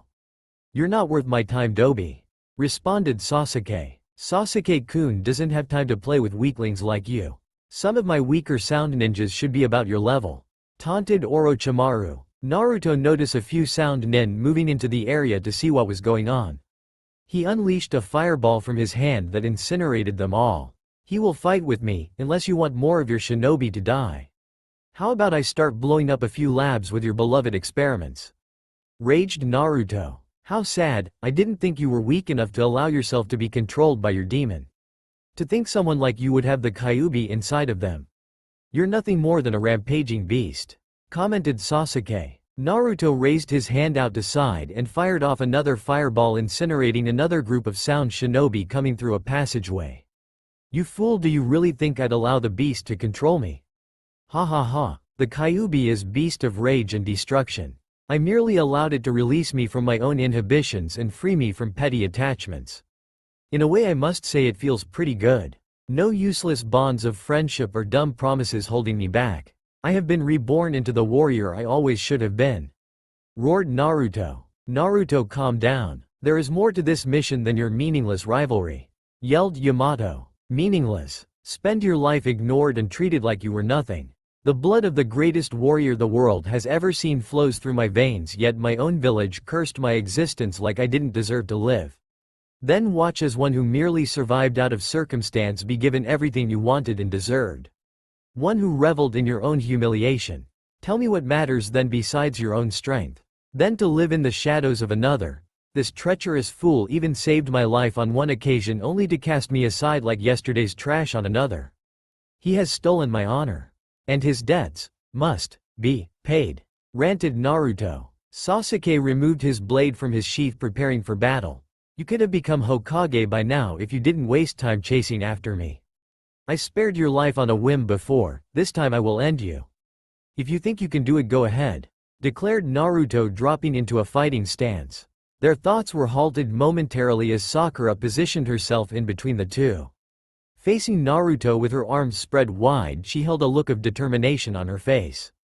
Stop this, you don't know what you're doing, she yelled at him. What are you doing, you fool? Get out of the fucking way, yelled Naruto. No, I will not stand by and watch you two kill each other. We used to be teammates, she responded. Sakura, stand down now, yelled Kakashi. I see what this is, showing your true colors. Trying to protect you, precious Sasuke? Not going to happen. I don't owe you anything anymore. We stopped being teammates the moment he shoved a fist through my chest. Exclaimed Naruto, incensed at her actions. That's not true, she pleaded. We can fix this.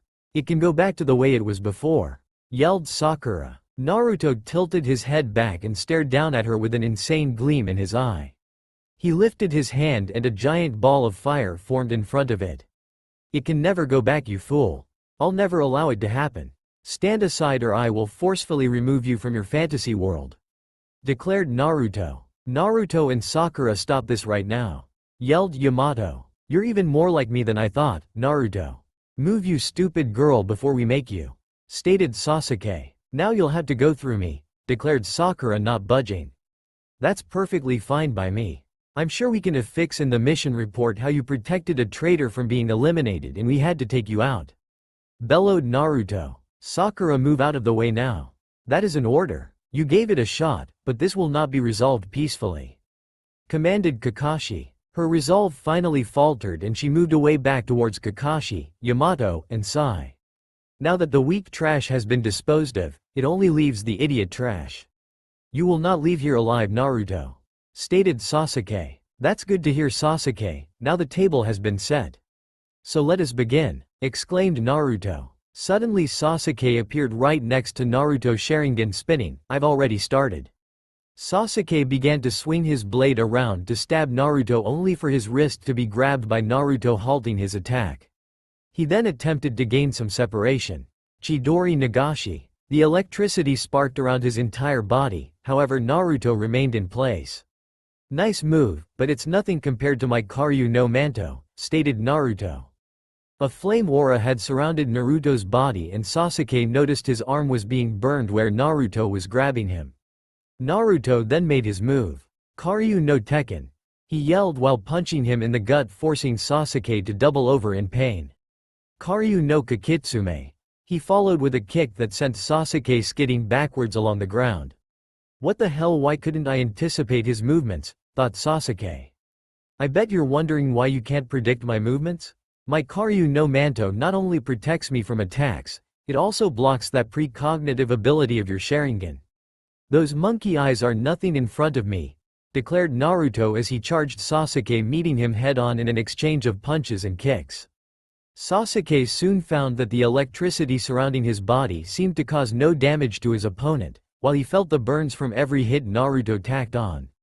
I need to put some distance between us, he thought as he jumped high in area away from Naruto, launching a jutsu down at him. Kaden Gukakyu no Jutsu. A fireball raced toward Naruto, who merely smirked as it approached. Bad choice, yelled Naruto before sucking in the fire attack through his mouth. Here, let me show you a real fireball technique. Karyu no Hoko. A fireball nearly quadruple the size of Sasuke's flew back toward the Uchiha, who substituted away at the last second to witness the massive explosion caused by the blast. I'm an Uchiha, how could he have a greater fire affinity than me? His skills in elemental manipulation are off the charts, thought Sasuke. The look on your face is priceless. Never thought anyone would have a greater fire affinity than you. But the truth is, no fire affinity will ever match mine. I am a fire dragon slayer. When the snake went to steal bloodlines all those years ago, he picked the wrong one. Gloated Naruto. Sasuke clenched his fist in anger. I don't care about any of that. All I care about my revenge and my clan that was stolen from me. What gave you the right to think that your revenge was more important than any other? All my life people have disregarded me as second class. You didn't need revenge, you had everything. And you threw it away for the promises of that pedophile snake. You are nothing more than another stain on the record of a useless clan. The Uchihas have no honor. Your revenge is nothing. And once I'm through with you, I'll leave you barely alive, so when I kill your brother and I can deliver you his head personally. Raged Naruto. That right is mine and mine alone. Roared Sasuke in anger as he launched forward at Naruto. You have no rights. You are nothing. Karyu no Akari. A whip of fire extended from his hand, coiling around the Uchiha, wrapping him with fire. Ah! Screamed Sasuke in pain. Naruto slammed him into the ground face down. He proceeded to walk over and stomp on his face, rubbing it into ground as he screamed in pain. There, you are right where you have always belonged. Yes, began for mercy, you worthless trash. You deserve nothing, raved Naruto. That's enough, roared Orochimaru. It's only enough because you're losing. You allowed us to follow you here to humiliate us and show off your new toy. Now that he's been exposed for the weakling he is, you're afraid. And I must say you have every right to be. Perhaps I should kill you now. What will the runt of the Uchiha litter do then? Proclaimed Naruto. Boy, do you really think you can compare to me? Mocked Orochimaru. Naruto unsealed his flying disc from the tattoo on his arm before jumping on it and flying high into the sky, facing the snake Sannin. He spread legs out and his arms out across from each other, and his chakra level skyrocketed. A powerful aura of red fire surrounded him. Hoo-ah! Grunted Naruto. Prepare yourself, Snake Sannin. Consider this retribution for Sandame. What is he doing? Yelled Yamato. Kakashi observed silently with his Sharingan spinning. Naruto suddenly brought his arms together with his wrists touching. The ground began to shake as the veins on his forehead and his muscle bulged. A white ball of fire began phase in and out of existence in front of him. Tendrils of chakra struck up from his body, striking the ground, creating craters and small explosions. The wind began to pick and blow debris of rock around the battlefield. He's lost his mind. He going to destroy us all, yelled Yamato, shielding his face. Hold your ground, he's still in control, let's see how this plays out, stated Kakashi. You're not one for simply showing off anymore, Naruto. This attack isn't your endgame, what's your plan? This kind of power is something you'd expect from the fox itself, not from Naruto, stated Sai. Naruto, uttered Sakura, who just stared at him in shock. He's bluffing. There is no way he'll fire an attack with that much power from here. He'll kill his comrades in the blast, said Kabuto, who now held a barely conscious Sasuke over his shoulder, standing a short ways away from Orochimaru. When the commotion picked, he moved to protect his master's next body. This boy intrigues me to no end, stated a smirking Orochimaru with a calculating gleam in his eye. Thunder began to echo in the background and the ground below began to rumble at the power Naruto was putting out. The intense look on concentration on Naruto's suddenly turned to a smirk. Now if you really think you're the greatest of the Sannin, then just try and stop this, roared Naruto. I think I've seen enough. We've got to do something. He's lost it and he's going to burn us all to ash, declared Yamato. He's provoking Orochimaru in challenging his attack. Genius, thought Kakashi. Naruto, you don't have to do this. Please stop, exclaimed Sakura with tears in her eyes. Don't worry about him, he can take care of himself. We need to move back and take some cover, ordered Kakashi. The four Konoha ninja proceeded to retreat out the blast range. Karyu no Feineru Furashu. A massive white-hot blast of fire erupted from in front of Naruto, headed straight for the snake Sannin. Kinjutsu. Rashomon. Orochimaru slammed his hands into the ground, bringing up the three barrier gates. The blast hit the first gate and incinerated it easily. Orochimaru stood confidently before realizing too late that the gates weren't holding up. This can't be, he yelled in terror as the blast reached him, triggering a massive explosion.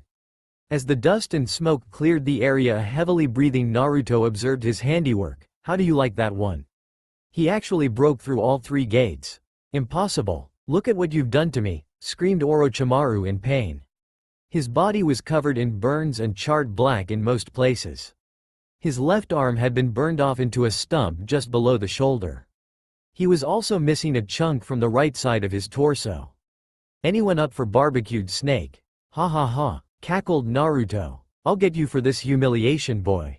You and your wretched village. Get us out of here, Kabuto, raged a panting Orochimaru as Kabuto made hand signs before the three vanished into smoke.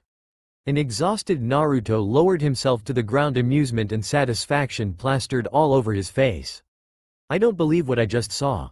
He chased off a Sannin, stated a gawking Yamato. I do. He knew he could beat Sasuke and he manipulated Orochimaru into challenging his attack as a matter of pride. Normally a guy like Orochimaru wouldn't have blocked, he would have avoided it completely, but he wanted to show Naruto that he still couldn't compare to him, explained Kakashi. I couldn't stop them. I thought I could at least reason with Naruto, but he wanted to fight more than Sasuke did. Did he really mean what he said? Who are you guys and what happened to my teammates? Thought Sakura. Kakashi noticed his troubled student. Sakura, you need to understand that Naruto and Sasuke aren't the same people anymore. They've grown up and matured past the childish fronts they used to put up years ago. But you've grown up as well. Stop looking towards the past and move forward towards the future. At a hidden base near the border of Rice Country, the silhouettes of the members of the Akatsuki all phased into view. Orochimaru had a run with the Kyuubi vessel recently, stated Pain. Kisame let out a groan. Please tell me that stupid snake didn't do anything to compromise our plans. This time White Zetsu replied, quite the contrary. The Kyuubi vessel thrashed around Sasuke Uchiha before blasted through Orochimaru's Rashomon technique and burning the snake's arm off with one attack. Huh, looks like running off to that snake didn't do much for that brother of yours after all. Itachi, commented Kisame. Itachi ignored him, so it appears his victory over Deidara was not a mere fluke. Huh, that bitchy blonde asshole was a weakling. I should have been the one to kill him, so I could sacrifice him to Jashin-sama, declared Hidan. Hidan, if you don't shut up, I'm going to sacrifice you to your precious Jashin-sama, grumbled Kakuzu. Hidan shrugged. I'm actually alright with that. There was an awkward silence, before they all pretended as if his previous statement never occurred. Looks like our target may provide a little entertainment before we take him down, said Kisame. Who said those two get the Kyuubi brat? Jashin-sama demands him. Declared Hidan. You two were supposed to be going after the Nibi.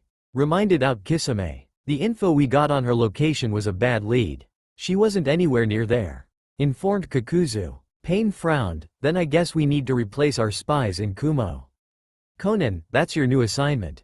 Kakuzu, you had business for us in Fire Country, correct?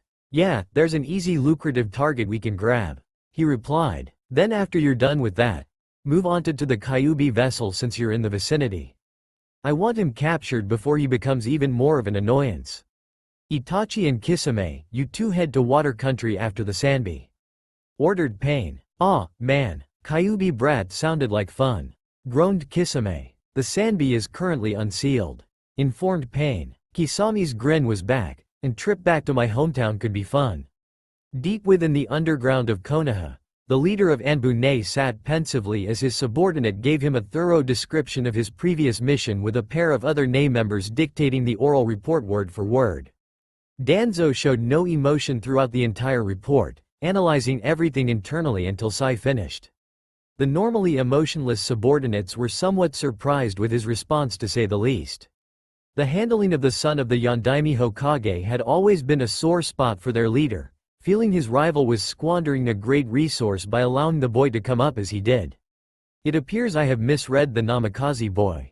Sarutobi may have indoctrinated him with that will of fire nonsense, but it seems he sees the world as it truly is. Your scope and assignment has now changed, Sai. It appears the asset is no longer in need of protection. Continue monitoring Namikaze. When the time is right I will approach him about becoming an ally to the Foundation. Having a visible figure who believes in our cause could be vital going forward. Stated Danzo. Yes, sir, replied Sai. Based on your observations, how much of a threat is the Uchiha now? Questioned one of the root members documenting the report. At this point, unless Orochimaru manages to take control of his body, he is an inconvenience at most. Both Hitaki Kakashi and Itachi Uchiha far surpass him in their skill with the Sharingan. Stated Sai. Also, I would anticipate that when he is ready, Naruto-san will strike out against Itachi-san. Could he prove to be victorious? Questioned Danzo. The other man documenting the report, who had been silent up to this point, responded, based on what Sai observed from the battle against Sasuke-san, he would give any Uchiha fits due to his natural defenses against the Sharingan and their propensity for the Kaden affinity. However, Itachi Uchiha is in a class all to himself. It would most likely take a combination of Hitaki Kakashi and Namikaze Naruto. Danzo turned over a few papers on his desk. These new developments are intriguing.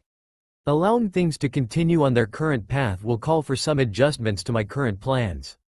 With Tsunade previously having no real power base, it was easy to stonewall her policies and push through my own when the time called for it, like getting you placed on that squad. Now she has the son of that man firmly in her corner. It's difficult to predict which way things will unfold. He's not the person I expected him to be whatsoever. There is one more thing I must know, since he is the vessel. Tell me, Tori, based on his new psych profile, if the Namikaze boy were to be captured, what would he do? He would never allow it to get that far. His nature in battles in the past gave far closer glimpses of his true self. Long before capture became a possibility, he would attempt a suicide maneuver that would kill both himself and the enemy in the process. It is not of some altruistic view of protecting his comrades either, his death would deny them victory. It's the only thing his pride could allow in lieu of defeat. Replied the rude shinobi. An interesting individual indeed, muttered Danzo. Deep within the walls of Konoha on Training Ground 31, a training battle raged on so intense that Might Guy and Rock Lee instinctively started ranting about the flames of youth all the way in T-Country. A severely handicapped Naruto Namikaze waged battle against 10 menacing Fire Dragon Slayer enhanced shadow clones without the use of his bloodline.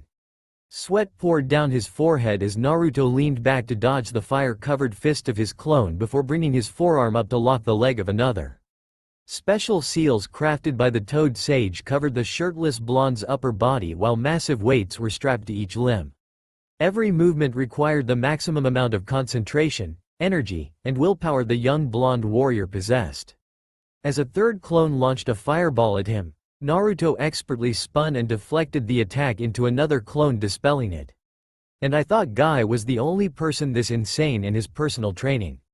Muttered an observing Kakashi. Well, him and that damn mini-me of his. Jiraiya shook his head, combined with that limitless energy from his mother's side with that insane ideas he gets from his father's side, and this is the result. When I was his age, after pulling off something like he did in your last mission, I'd rest on my laurels for a while until another ass-kicking got me into gear. Instead, he pushes himself even further beyond, so the next challenge he conquers makes the previous one look like child's play. Added Yamato. A new voice entered their conversation. I say he's pushing himself too much. He doesn't do anything but try to kill himself between missions where he does the exact same thing.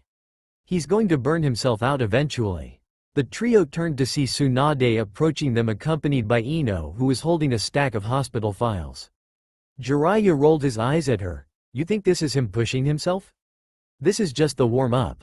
We're waiting for him to finish, so they can get started on the real training Jiraiya-sama and I wanted to accomplish today. Added Kakashi. As the words left his mouth, the final 3 clones pinned Naruto in a triangle formation and unleashed a triple Big Bang attack with their creator dead to rights. All 3 attacks hit their mark, triggering a massive explosion that completely startled the group of observers. Shit, his bloodline is sealed off right now, exclaimed Jiraiya as he covered his eyes from the debris kicked back by the explosion. Smoke poured out of the center of the training ground as it caught fire. Yamato, called out Kakashi as he started flashed through hand signs. I'm on it, replied the Anbu captain as he flashed through his own set of hand seals and duo pulled from the water supply of the neighboring training ground to put out the growing fire caused by the explosion. Steam rose from the soggy and blackened landscape as the group anxiously awaited to see what became of the original Naruto.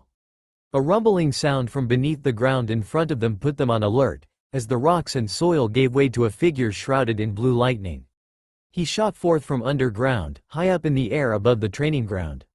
3 sparks of electricity shot off from his body, vaporizing the 3 remaining clones on the spot. As the figure landed, the lightning around his body died down to reveal Naruto. He gave his observers a blank look. What the hell are you all staring at? Jiraiya pointed an accusing finger at him. You didn't tell me how far along you were with your lightning form. A sensei is supposed to know these things. Naruto blew off his concerns. It's nowhere near battle ready yet. It's insignificant. Everyone else nearly face vaulted. He calls that insignificant. I'm here to let all of you know that there will be a meeting later on this evening. We've received intelligence of Akatsuki movements, and I'm reshuffling some of forces in response. Announced Tsunade. Well, I guess we'll have to hold off on what we had planned. These preparations are obviously more important. Jiraiya then gave her a funny look. You could have just sent a messenger for that. Why did you make a detour all the way out here from the hospital instead of going back to your office? There's an intelligence source waiting in my office that you might want to compare notes with. Tsunade's eyes also flashed to Ino for a moment as she frowned. I also need that information scroll from you. Naruto narrowed his eyes at Ino. You idiots busted her sake stash again, didn't you? He accused. Don't go jumping to conclusions about things you know absolutely nothing about.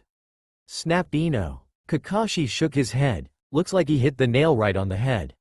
When will those girls ever learn? Oh, I know all about it. Bitchfest 9 courtesy of the Uchiha fan club. Retorted Naruto with a smirk. Tsunade gave Naruto a surprised look. Where did that come from?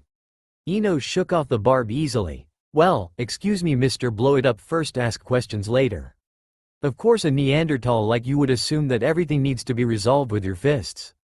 It's no wonder you were that dead last of the academy. Your caveman brain never developed higher reasoning skills. Oh, snap, thought Kakashi. Oh, that's rich coming from you, growled Naruto. Ino glared at him, and just what is that supposed to mean? Naruto got right in her face. You're no better than your pink-haired harpy of a best friend. Tell me, is it possible for you to have a conversation without shattering the eardrums of anyone within a 5-mile radius? In fact, it's probably your secret desire to turn this place from the village hidden in the leaves to the hidden village of the deaf. Ooh. That was a zinger, thought a grinning Jiraiya. The UAL tension, this is great inspiration. It's not my fault you're an annoying moron, who needs girls like us to keep you in line. Retorted Ino. Keep me in line? Between your banshee shrill and her freakish strength, I'm lucky my brain hasn't turned to mush. You're lucky I haven't filed assault charges on your crazy asses," yelled Naruto. Ino rolled her eyes. "You'd have to have a brain in the first place for it to turn to mush. You woman are an insufferable shrew," roared Naruto. Ino blew a raspberry at him. "Dumbass flame-breathing monkey. Arg, you stupid girl, you're impossible," growled Naruto as he stormed off towards the village. "Where do you think you're going? You owe me an apology," screamed Ino as she marched after him. "You can kiss my ass, you crazy bitch. I don't want to get rabies. Stop following me. Apologize to the great Ino-sama, and I might think about it." "Go to hell. That's no way to invite a lady to your home. Do not test me, woman. Hee hee hee." Jiraiya couldn't hold back the perverted giggle as he scribbling away in his notebook. "That is golden." Tsunade's sweat dropped at the sight of them. Those two are just as bad as him and Sakura. Kakashi snorted. "Just as bad? They might be even worse." Jiraiya got way too absorbed in the moment, forgetting exactly who he's standing next to as he scribbled away. "Well, if the brat had taken some of my good advice, he could handling all that unresolved UAL tension right about now. Hee hee hee, between her and Tsunade's other pink-haired apprentice, he could be living the high life." Thwack! Kakashi let out a whistle as the toad Sannin sailed off across the skyline of the village. "You can put it on the board." "Yes." "Nice shot, Hokage-sama," commended Yamato as he waved his finger around in the air to signal a home run. "You've started aiming with those, haven't you?" added Kakashi. Tsunade shrugged, "Just making sure the ladies of the hot springs get their daily shots in too." "And stay out," shrieked several female voices as Jiraiya's beaten, bloodied, and unconscious body sailed over the fence and slammed up against a wall. One Anko Mitarashi had been on her way to the hot springs for a good soak, and spotted the Sannin sailing over the wall. Anko scurried up to him and leaned over his unconscious face. "Man, you just got knocked the fuck out." She rolled him over and rifled through his ninja pouch and pulled out his wallet. "Ha. Drinks and dango on me tonight, ladies." The effects of medical drugs, power medicine and their effects, the preparation of medicines. Ah, there it is. Sakura plucked the green-covered hardback book from the library shelf. The sound of someone reading to himself caught her attention, and she looked down the aisle to find a pair of familiar faces seated at a table across from each other. Sai and Naruto. I must be seeing things. No way is he in a library, thought Sakura. "Hey guys, didn't expect to find you to here," greeted Sakura as she walked up to their table. Naruto looked up from the book he was reading. A sour look crossed his face. "Great from one banshee to another," thought Naruto. "Oh, it's you." Sakura leveled a glare at the blonde. "What kind of greeting is that? Nicknames and terms of endearment? Man, this relationship stuff is tricky," thought Sai as he looked up to find Sakura glaring at Naruto. "Sakura-san," greeted Sai. "Hey, Sai, are you here reading up on some art books?" asked Sakura as she slid into the chair next to Naruto, still glaring at the blonde. Naruto let out a snort of amusement as he went back to his book. "This fool is reading some rubbish on friendship and relationships. I told him all those books were nonsense, but he insisted on reading them anyway," informed Naruto. "I think it's a good thing," replied Sakura. "Yes, and next you'll be telling me there's a how-to book on how blowing up hidden enemy bases," Naruto replied dryly. Sakura narrowed her eyes at him. "That's not what I meant. I thinks it's a good thing he's trying to learn and understand about how to interact with people and develop friendships. At least he's making an effort to learn how to interact with people instead being a big grouch all the time." Naruto shook his head. "That is ridiculous. The only way to learn how to interact with people is to interact with people." "Is this how friends interact?" thought Sai as he observed the two. Insulting, criticizing, and arguing with one another must be another form of endearment. Sakura gained a haughty tone. "Yes, we could all learn a thing or two from the great genius Naruto Baka. What's an idiot like you doing here anyway? Reading picture books? It would do you some good to train your mind as well as your body. I mean, you're stupid enough as it is." Naruto gave her a look of disgust. "Is that how you boost your low self-esteem? Pointing out other people's faults and rubbing them in their faces? Are you really that pathetic?" Sakura looked down in shame. "Hey, I'm sorry. I was just joking." Naruto started laughing. "I can't believe you almost fell for that. Seriously, I feast on barbecued puppies and the tears of small children that watch as I cook them in front of them. Your insults don't even register to me, but if it makes you feel better." Naruto, growled Sakura. Pipe down already, we're in damn a library. Grumbled Naruto. I got enough lip from annoying pest you call a best friend earlier, no way I'm going to take even more crap from you. Wait a minute. Sakura gave him an irritated look, what were you doing with Ino? Naruto let out a grunt of annoyance and the thought of their earlier episode. That stupid girl spent nearly half an hour following me around and trying to drive me insane before I managed to ditch her by ducking in here. What in the hell does that pig think she's doing, thought Sakura. Excuse me, guys? But I would like to join in the conversation, interrupted Sai. You want to put some of the things you read about to use? Is that? Asked Sakura. Naruto chuckled, let's see what rubbish you've learned. By all means, please chat with us. It's not rubbish, Naruto. I bet Sai is really getting the hang of friendships now thanks to those books. Spoke Sakura in a scolding tone. The book said to start using nicknames as a means of endearment and familiarity. So yes, I agree with you that I'm starting to get the hang of this now, ugly bitch. Replied Sai. Haunting music seemed to echo in the background as the entire village seemingly froze in silence and turned their heads toward the trio, paying rapt attention to the apparent impending doom of Sai. Shanaru, roared Sakura. However, when she went to pound Sai into a pulp, both he and Naruto had vanished. Sai and Naruto appeared in a swirl of flames on top of the library roof. A big grin spread across Naruto's face. The blonde clapped his dark-haired companion on the shoulder. If you plan on making a habit of calling her that, make sure you have a quick escape route. Otherwise, nice job. Looks like I was wrong about the books after all. Ugly bitch. Wait till Mud Breath gets a load of this.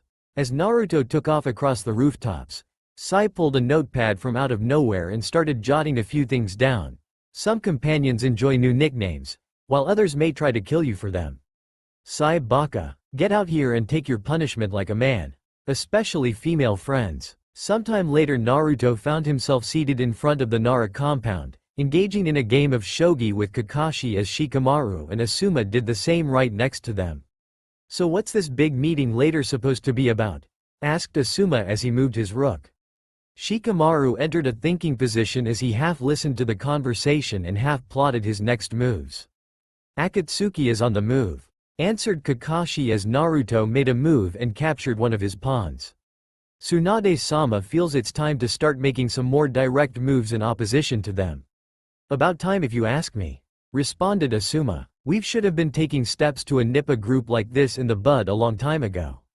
And not just us, all the hidden villages have been asleep at the wheel on this one. This is why people like you should be advisors and members of the council. The stale fossils we have now are too slow to react to anything, to content with maintaining the status quo. Commented Naruto. For a ninja village, there shouldn't be such a thing as status quo. Status quo gets shinobi killed. Muttered Shikamaru as he finally made a move. Amen to that, declared Asuma as he took a long drag of his cigarette. Enough talk about politics. Naruto, seeing you with the lightning manipulation early today really got me thinking. Said Kakashi as he captured one of Naruto's pawns. Your second affinity is lightning? That's troublesome, mumbled Shikamaru. Thinking about what? Naruto questioned Kakashi. Remember a while back, on the mission in Mist when I told you about the Rasengan being an incomplete jutsu? Asked Kakashi. Naruto gave him an inquisitive look. You said my father never got around to doing the last step before he died. But since he's dead it does us no good. We're stuck with it mostly as is. That's not entirely true, replied Kakashi. My invention of the Reikiri and Chidori came from trying to complete the Rasengan myself. I was unsuccessful, but the results were still very good. Naruto raised an eyebrow at him. Where are you going with this? Manipulation. Troublesome. The final step to completing the Rasengan is elemental manipulation. Stated Shikamaru. Asuma's eyes widened, but that's insane. That technique is powerful enough already. If you add an element to it, can it really even be done? The Rasengan is pure spatial recomposition, just normal chakra. So theoretically you should be able to add elemental chakra to it. Reasoned Kakashi. Creating a Rasengan is complicated enough as it is. How are you going to do that and manipulate the elemental chakra at the same time? Questioned Asuma. Naruto finally caught on to Kakashi's idea. I don't have to do both, I only have to do one. Exactly, your body automatically produces fire chakra without you having to consciously think about it. All you have to do is create the technique using that chakra," said Kakashi. Asuma shook his head. Fire chakra is volatile by nature, just like wind. It's not easy as you're making it out to be. I'm not saying it's going to be easy. I'm just saying it can be done, stated Kakashi. Asuma still couldn't wrap his head around the idea. The power of a complete Rasengan. It's going to be absurd. I know just the group of guys to help iron out the kinks of it once I get started, declared Naruto. Shikamaru shook his head. Shit is about to get real troublesome, real fast. Naruto grinned at him. Amen to that. Naruto, Shikamaru. The two turned around to find Choji waving at them. Alongside him were Sai, Sakura, and Ino. We're going to eat at Yakiniku-Q for dinner before the meeting. You want to come? Asked Choji. Shikamaru narrowed his eyes as he recalled where he'd seen Sai before. Naruto caught the look. That's right, you don't know about him yet. Turns out that he was our new squad member. Trouble. You better not say what I think you're about to say, Shikamaru, yelled Ino. The pineapple-haired Chunin rolled his eyes. Troublesome girl. Don't be thinking it either. She added. We're going to meet up with the rest of the Jonin, so go ahead and socialize with your teammates and comrades, boys. It's good for you. After getting no commitment from the two Chunin in front of him, he added, I'll even let you have dinner on me. Sold, declared Naruto as he rose to his feet. Whatever, let's get this over with, grumbled Shikamaru with a yawn. Alright, let's eat, exclaimed Choji as he went to dig in. Not so fast, Choji, interrupted Ino. We still haven't been properly introduced to Naruto and Sakura's new teammate. First impressions are really important in building relationships with people. I better think of some good nicknames, thought Sai. I'm Nara Shikamaru of the Nara clan. Nice to meet you, Sai, muttered Shikamaru lazily. Nice to meet you too, Pineapple-san, greeted Sai. Ino giggled at the nickname while Shikamaru shook his head. Must have picked that up from Naruto. Hey, Sai, I'm Akamichi Choji of the Akamichi clan, greeted Choji. Nice to meet you too. As Sai trailed off, trying to think of a nickname, he caught sight of Naruto mouthing something to him. Shikamaru had his hands under the table, ready to use the Kagemane technique on his teammate just in case. Sai gave Choji the best real smile he could currently manage. Big kahuna. Choji grinned at him. Big kahuna, huh? Yeah, I like the sound of that. Now let's eat. Naruto gave Sai a smirk and a reassuring thumbs up while Shikamaru wiped the sweat off of his brow. Phew, dodged a troublesome situation there, thought Shikamaru. Hi, I'm Yamanaka Ino, daughter of the Yamanaka flower shop. Nice to meet you, greeted Ino. Okay, if you tell a girl what she looks like she gets pissed, so maybe I should go a different route with this one. Perhaps a different attribute. He then caught Naruto mouthing something to him again out of the corner of his eye. Well, he was right about the last one. Sakura inwardly smirked in anticipation of the rude awakening Ino was about to get. Ugly pig, come on. Ugly pig. Sai smiled at Ino. Nice to meet you too, Banshee bitch. The village froze in silence once again as the hotting tune began to echo with everyone turning their attention to the barbecue stand this time. Is this because of the same guy? Asked Izumo at the main gate. SHSSH, whispered Kotetsu. What was that? Growled Ino, her eyes promising a painful death. Naruto could hold back anymore as he exploded with laughter. Ahahahaha. Hahahaha. Naruto banged his fist on the table as he continued to roar with laughter. That was fucking awesome. Banshee bitch. Hahahaha. And he called Pinky ugly bitch. It's the bitch sisters. BWAHAHAHAHA. As tears started to pour out of Naruto's eyes from laughing so hard, the three boys slowly backed away from the table as massive of amount of killing intent spiked at Naruto from Ino and Sakura. Choji was caught in a catch-22. He wasn't done eating, but he didn't want to die in the crossfire. Being the proud Akamichi that he was, his stomach won out as he moved back to the table. Shikamaru wasn't going to let his best friend go down alone, so with a mutter of troublesome he slid back into his seat. Sai was completely clueless to the situation, and sat back down in his seat because the other two did. I hope there's a bed open in the long-term ward of the hospital, growled Sakura. I hope there isn't, added Ino. I wouldn't do that if I were you, said an evilly grinning Naruto as he halted in his laughter. And why is that? Snarled Ino. You two already busted up her stash of sake today. Do you want to add property damage onto the list? I'm sure you'll have an excellent training session tomorrow with the Hokage, won't you? Hinted Naruto, causing the girls to quickly run out of steam. And let it be remembered, that's why you don't mess with Namikaze Naruto. In the end you always get burned. Bawahahaha, laugh it up for now. You will pay for this, jackass, thought the pair of fuming girls. A large portion the village forces gathered on the rooftop for Tsunade's debriefing. Approximately 80 of the shinobi had been organized into the new Niju Shotai, 20 platoon squads, to combat the Akatsuki who had made movements into Fire Country. A monk from the Fire Temple had arrived earlier, bringing news of an Akatsuki attack on the Fire Temple. This had been the final straw for Tsunade, prompting her to mobilize these new squads. So, this is the Niju Shotai. 20 squads of our elite shinobi, just the sight of them all gathered together is pretty impressive. Thought Shizune. That completes our briefing. Do any of you have any questions? Finished Tsunade. Asuma raised his hand. Yes, what it is? Asked the Hokage. A former member of the 12 shinobi guardians, Chiriku, was at the Fire Temple. Any news on what happened to him? Asked Asuma. Chiriku-sama fell at the hands of those two fiends, informed the monk. Asuma's eyes widened in shock. How strong are these guys for even Chiriku to be killed?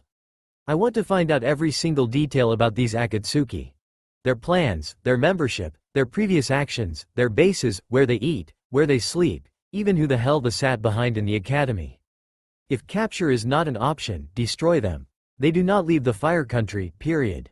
Now go out and find them. Dismissed, commanded Tsunade. The 20 platoons of shinobi all quickly departed from sight, leaving the rest of gathered forces with Tsunade. Now as for the rest of you, began the Hokage. Kakashi, Asuma, Naruto, and Shikamaru all landed together on a nearby rooftop. You seem to have an angle you want to work on this one, commented Kakashi. Asuma dropped the end of his cigarette butt on the ground and put it out with his foot. Yeah, let's start our search at the Fire Temple. Sounds like a fine place to begin, added a smirking Naruto. Shikamaru let out a sigh. I just know shit's about to get real troublesome. Oh, that's guaranteed, said Kakashi. Asuma stood idly for a moment, staring off blankly across the village rooftops. He reached inside his pocket for a new cigarette and found his carton empty.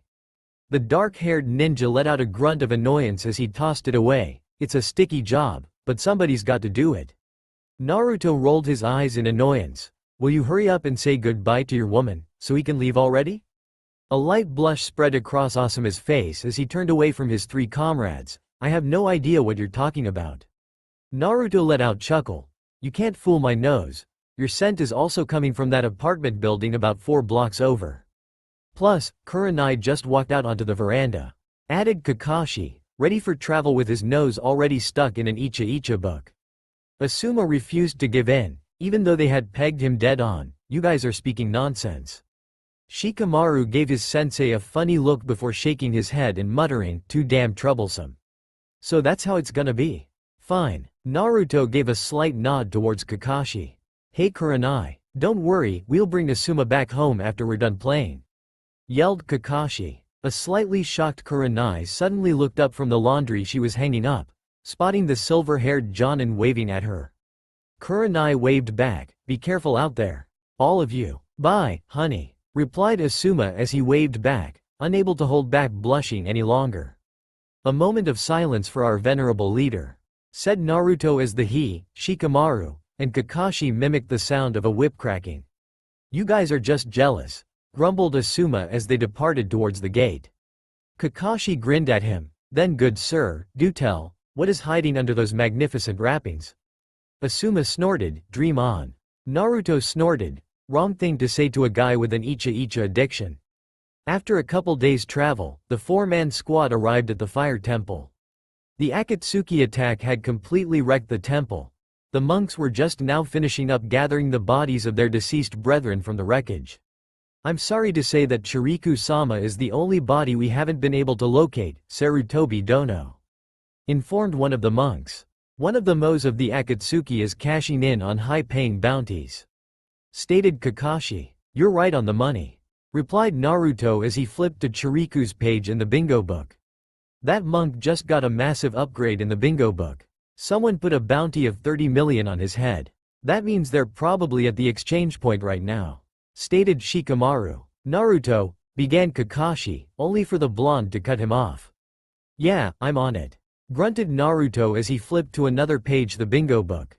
"There's an exchange point close to our area and 4 more within the searching scope of our other platoons."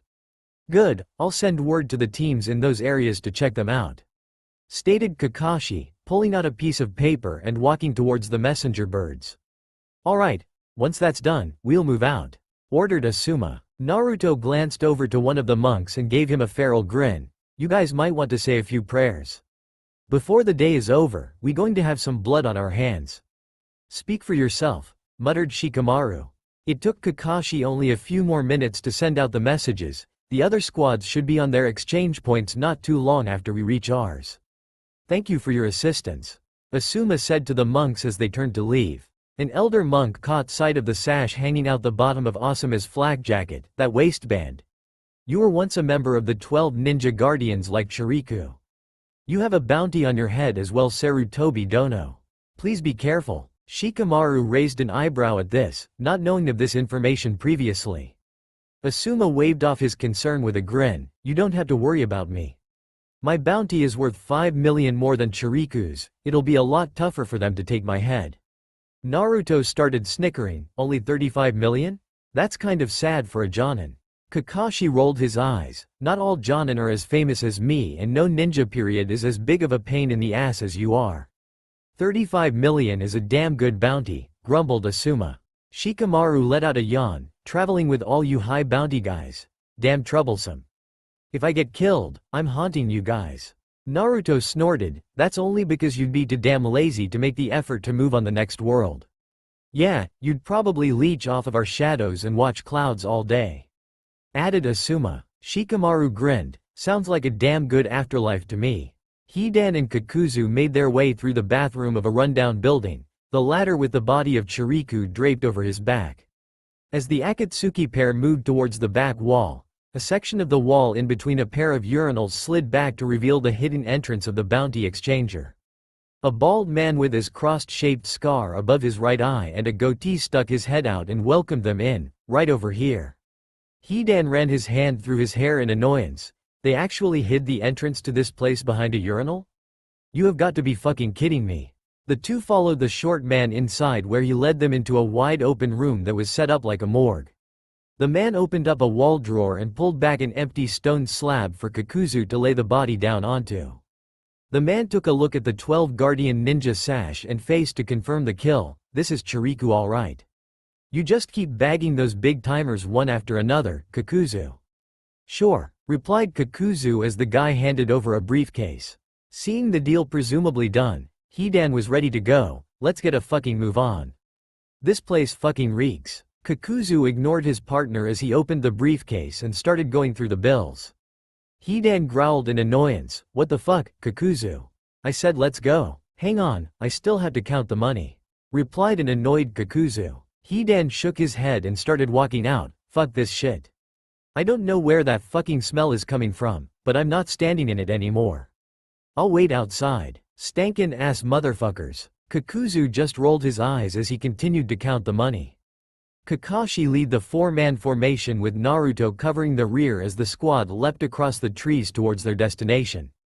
After giving Asuma a few inquisitive glances, Shikamaru finally decided to ask the question that had been bugging him for a while now. "Hey, Asuma-sensei, who is this Chiriku guy to you anyway?"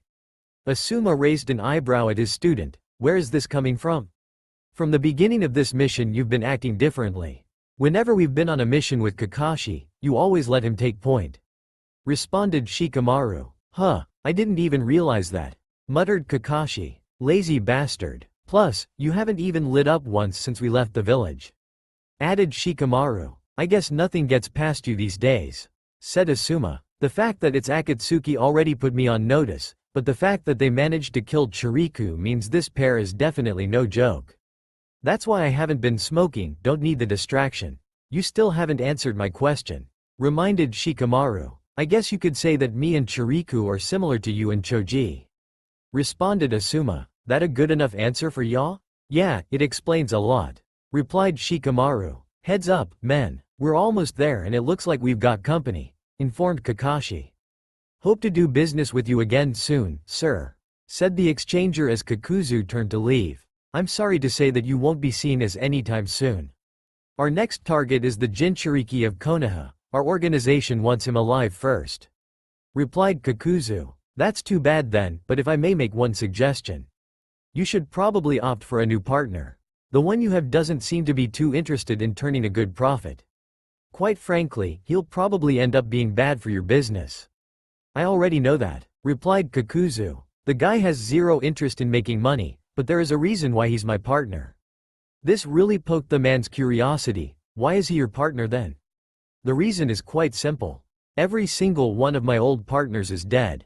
I have no patience for incompetence. The second I get pissed with someone I kill them, stated Kakuzu. But this guy won't die.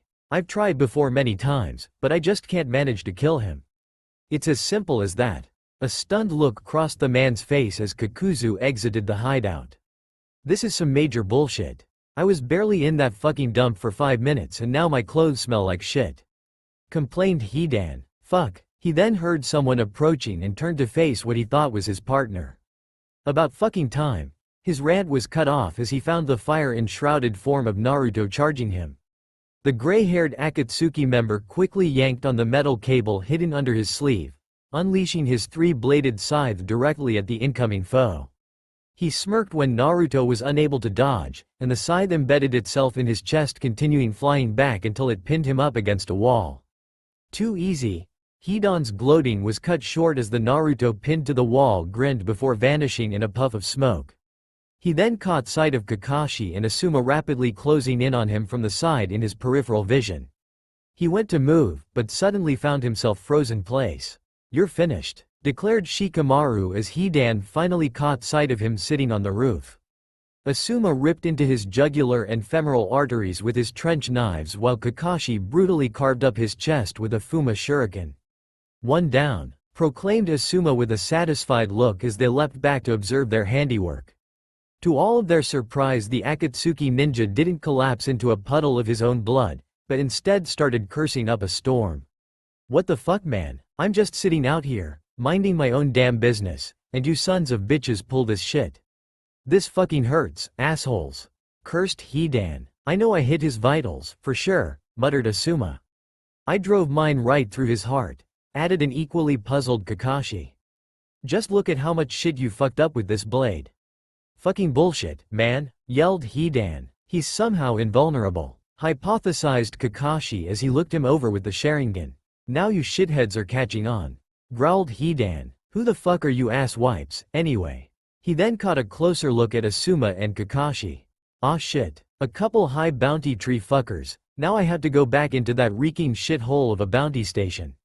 Thanks a lot, shitheads, grumbled Hidan. And he's got one hell of a mouth on him, added Kakashi to his earlier assessment.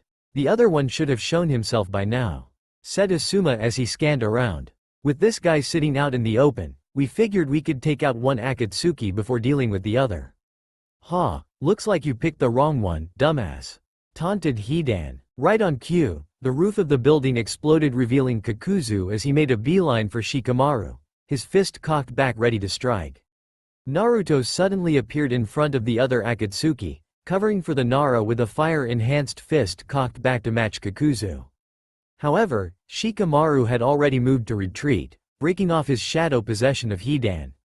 The moment the jutsu wore off, Kakashi and Asuma retreated even further away from Hidan, regrouping next to Naruto and Shikamaru. Kakuzu avoided Naruto altogether, opting to dart over next to his partner. Well, would you look at this? You happened to stumble upon some money, Hidan, casually commented Kakuzu. Copy Nin Kakashi and another one of the 12 ninja guardians. Hidan snorted in disgust. Whatever. Just don't get in my way. These fuckers will be my ceremonial offerings to Jashin-sama. You can handle the money afterward.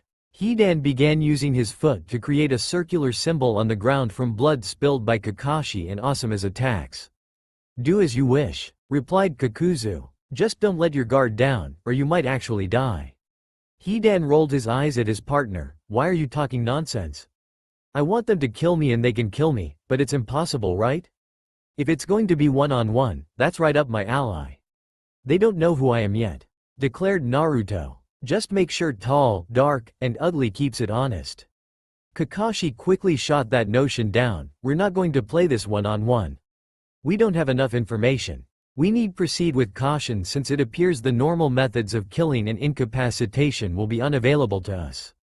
Shikamaru, you hang back, we three engage this invulnerable guy. Naruto, you leave a few clones back to cover him, ordered Asuma. Shikamaru, I want you focused on finding an opening, then binding him. Kakashi, I think you should try that Kamui technique of yours this time once he is bound, so once he is caught you back off and prepare it.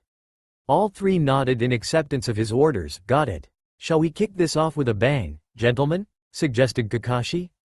Do you even have to ask? Retorted Naruto.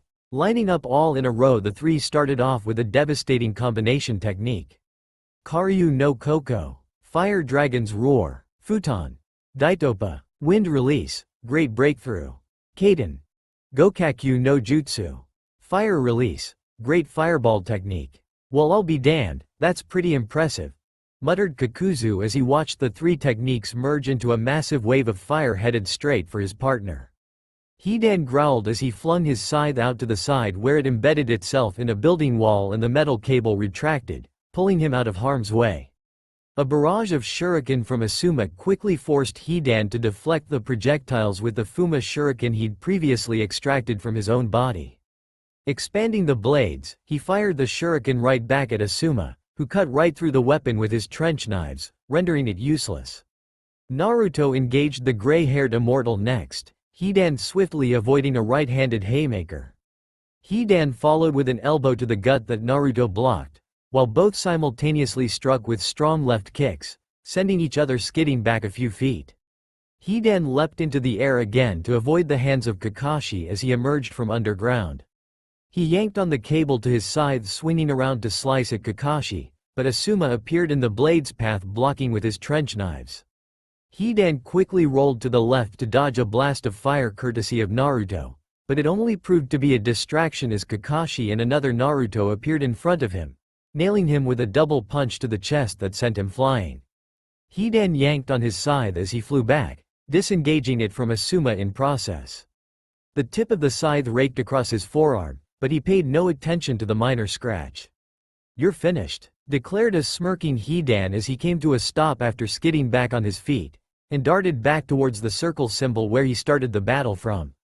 He pulled the scythe back into his hand and licked the tip of it, and as he did so his body began to transform. He gained a grim reaper-like appearance with black skin and white bone markings. Fool! Muttered Naruto, as he noticed Hidna retreated back to the spot where he started the battle. The Dragon Slayer fired off a concentrated blast of fire right in front of the spot, his attack landing just before Hidan reached the spot. Dragon Bomb. The fire bomb exploded on his command, however, instead of the Hidan swearing from the pain, it was Asuma. Shit, cursed Asuma. His comrades turned to him to find him grimacing as the left side of his face and right arm was covered in burns. It burns, doesn't it, asshole? Mocked Hidan. Maybe now, you'll begin to understand the pain of others. He charged right through that blast and somehow Asuma got injured from the burns as too. Thought Kakashi. This guy with the fire attacks, don't tell me Hidan's this lucky. Mumbled Kakuzu as he started flipping through his bingo book. What the hell just happened? Growled Naruto. You bitches are now cursed. Declared Hidan. Now it's time to start my ritual. Prepare to savor the utmost pain together. Oi, Hidan, you can't kill the blonde one. I'm pretty sure he's the Kyuubi container, announced Kakuzu. Well, that fucking sucks. Complained Hidan. I guess I'll just have to make it extra painful for him. You still better stay out this. Kakuzu waved him off. Yeah, have your damn fun. I don't care as long as we get the bounties. The Kyuubi punk has a high one too, but that will have to wait until after we unseal him. How did Asuma get burned? This doesn't make any damn sense, thought Naruto. Shit, don't tell me this is a part his technique now that his body changed, mumbled Shikamaru. You alright? Asked Kakashi as moved next to Asuma. It's only flesh wounds, I can still fight, replied Asuma. But, that's the least of our problems.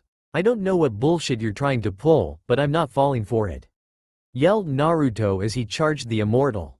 "Oh, yeah?" Hidan took a retractable spear out his cloak, extended it to its full size, and stabbed himself through the leg. Immediately Asuma went down to ground clutching his left leg. "Damn it," swore Asuma. "This technique, he somehow linked his own body to Asuma-sensei's," yelled Shikamaru. "He's like a living voodoo doll." "Naruto, stand down," commanded Kakashi, freezing the blonde his tracks. Hidan cackled with glee. "I bet that one was really painful. But we've only just begun. The real pain comes from the vitals. I can't fucking wait. The pain from someone dying flooding through my body, I can almost taste it." "More pain? Or should I end it for you now?" "Shikamaru, freeze his movements," ordered Kakashi. "I'm on it," yelled Shikamaru. Hidan positioned the spear at his chest, preparing to impale himself on the tip, but his incessant gloating proved to be costly. "You should feel privileged. A worthless piece of shit like you has become the next sacrifice to the almighty Jashin-sama," roared Hidan. "Now, die asshole, not on my watch," yelled Shikamaru as his shadow connected with Hidan's. "Shit," swore Hidan as his body froze in place again. His body mimicked Shikamaru's movements as the Nara slowly shuffled his body to the left, moving Hidan outside of his circle. "Thank goodness, he figured out the secret," grunted Asuma as he slowly rose to his feet. "We've got to keep him away from the symbol he created on the ground. That's the link to his technique along with the opponent's blood," informed Shikamaru. Asuma shook his head. "That little scratch enabled him to do this?" Shikamaru nodded. "That weapon is designed for drawing blood from an opponent. Once he gets your blood and does his little ritual, it's usually over. But he has to stay inside the symbol for it to work. That's why no matter how far we drew him away from that spot, he always moved back in its direction." "He figured all of that out, that fast?" mumbled a surprised Kakuzu. "The brains did his part, now it's my turn," declared Naruto as he rushed Hidan, his body enshrouded in flame once again. Dragon Horn. Naruto clothes-lined Hidan with a violent lariat attack, sending the gray-haired ninja flying away from his symbol. A Naruto clone laid in wait for the Jashinist, somersaulting into a double kick that sent Hidan flying up into the air. "Fuck," swore Hidan when he realized he was headed straight for yet another Naruto clone.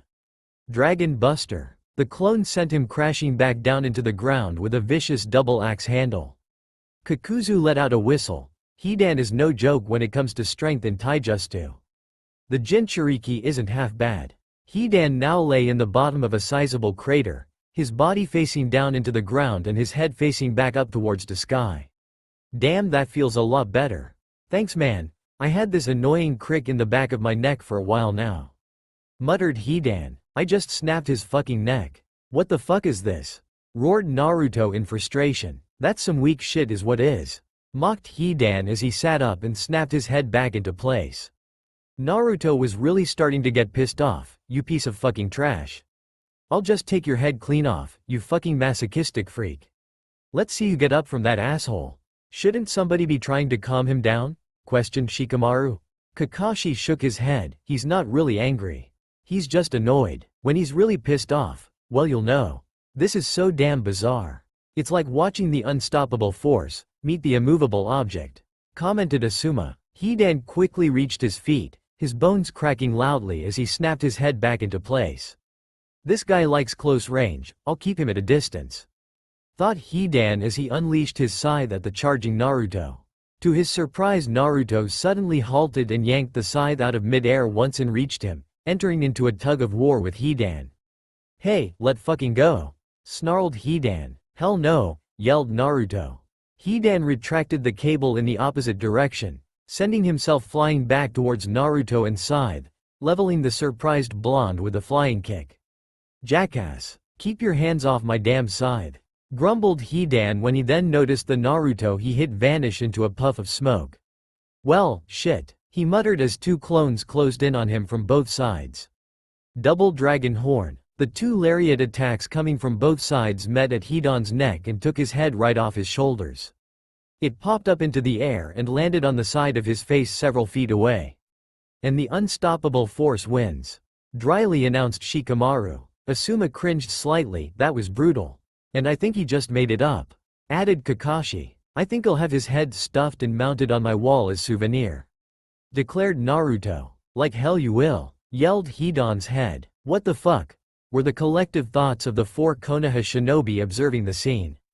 Kakazu. What the fuck are you just standing there for? Bring me my body. What the fuck? I said my body. Screamed the talking head, as Kakuzu yanked it up by the hair. Your head is lighter. Retorted an annoyed Kakuzu. Well then at least pick up my head. Don't drag me by the hair, it's fucking painful.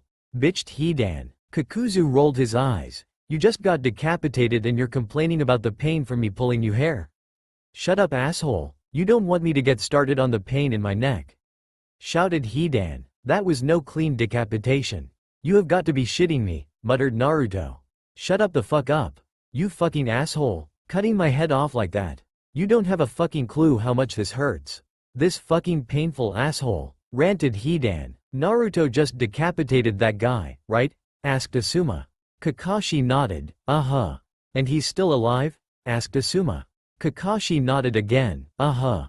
Good, just checking, replied Asuma. This is about to get a lot more troublesome. Warned Shikamaru. I doubt the other guy is going to continue sitting on the sidelines now. And he's probably the stronger of the two, mumbled Asuma. How far away is our backup? Still a half an hour away at best. Answered Kakashi. Hopefully, they have a medical ninja with them, but there's no guarantee. Looks like you were right. Shika, joked Asuma. Shit has gotten real troublesome, real fast. Things may not be as bad as they seem. Stated Shikamaru. Immortal or not, that guy still needs a body to fight. Right now he can't do anything, meaning we just have to worry about the other guy. You wish, retorted Kakuzu as he knelt down in front of Hidan's body. There's no time to assist weaklings. Roared Naruto as he fired a dragon bomb attack right at Kakuzu once his back was turned. That's why you never turn your back, the Konoha's inferno. You never know when that final burn is going to do you in. The arrogant smirk was quickly erased from his face when the smoke from the attack cleared to show Hidan and Kakuzu not even singed by the attack. To their surprise, Kakuzu was sewing Hidan's head back onto his body with some strange black threads coming out of his sleeves. Asuma couldn't believe it. You have got to be shitting me. That's much better, sighed Hidan as he moved his neck around once Kakuzu was done. Hey, don't move it too much, it'll come off again, warned Kakuzu. Kakashi stared at the scene in front of him in disbelief. He reattached his head. Just what in the hell are we up against? Muttered Shikamaru. Kakuzu let out a grunt of annoyance. I can't believe you dragged me into this. You take forever with everything, man. Your long damn speeches and your long damn rituals. You have got to be slowest ninja ever. Whatever, replied Hidan, rolling his eyes. Leave the Kyuubi punk to me. He and I have a little score to settle. Fine, I'll take care 2 bounties and you handle that shadow punk too. Just make sure not to kill the vessel. Reminded Kakuzu. I know dammit, retorted Hidan. Naruto had been seething with anger ever since Kakuzu emerged from his attack unscathed, and Hidan's last comment finally pushed him over the edge. I don't give a fuck if even both of you are immortal. I'm going to blast you into oblivion. He outstretched his arm at the two and fired a massive Big Bang fireball right at them.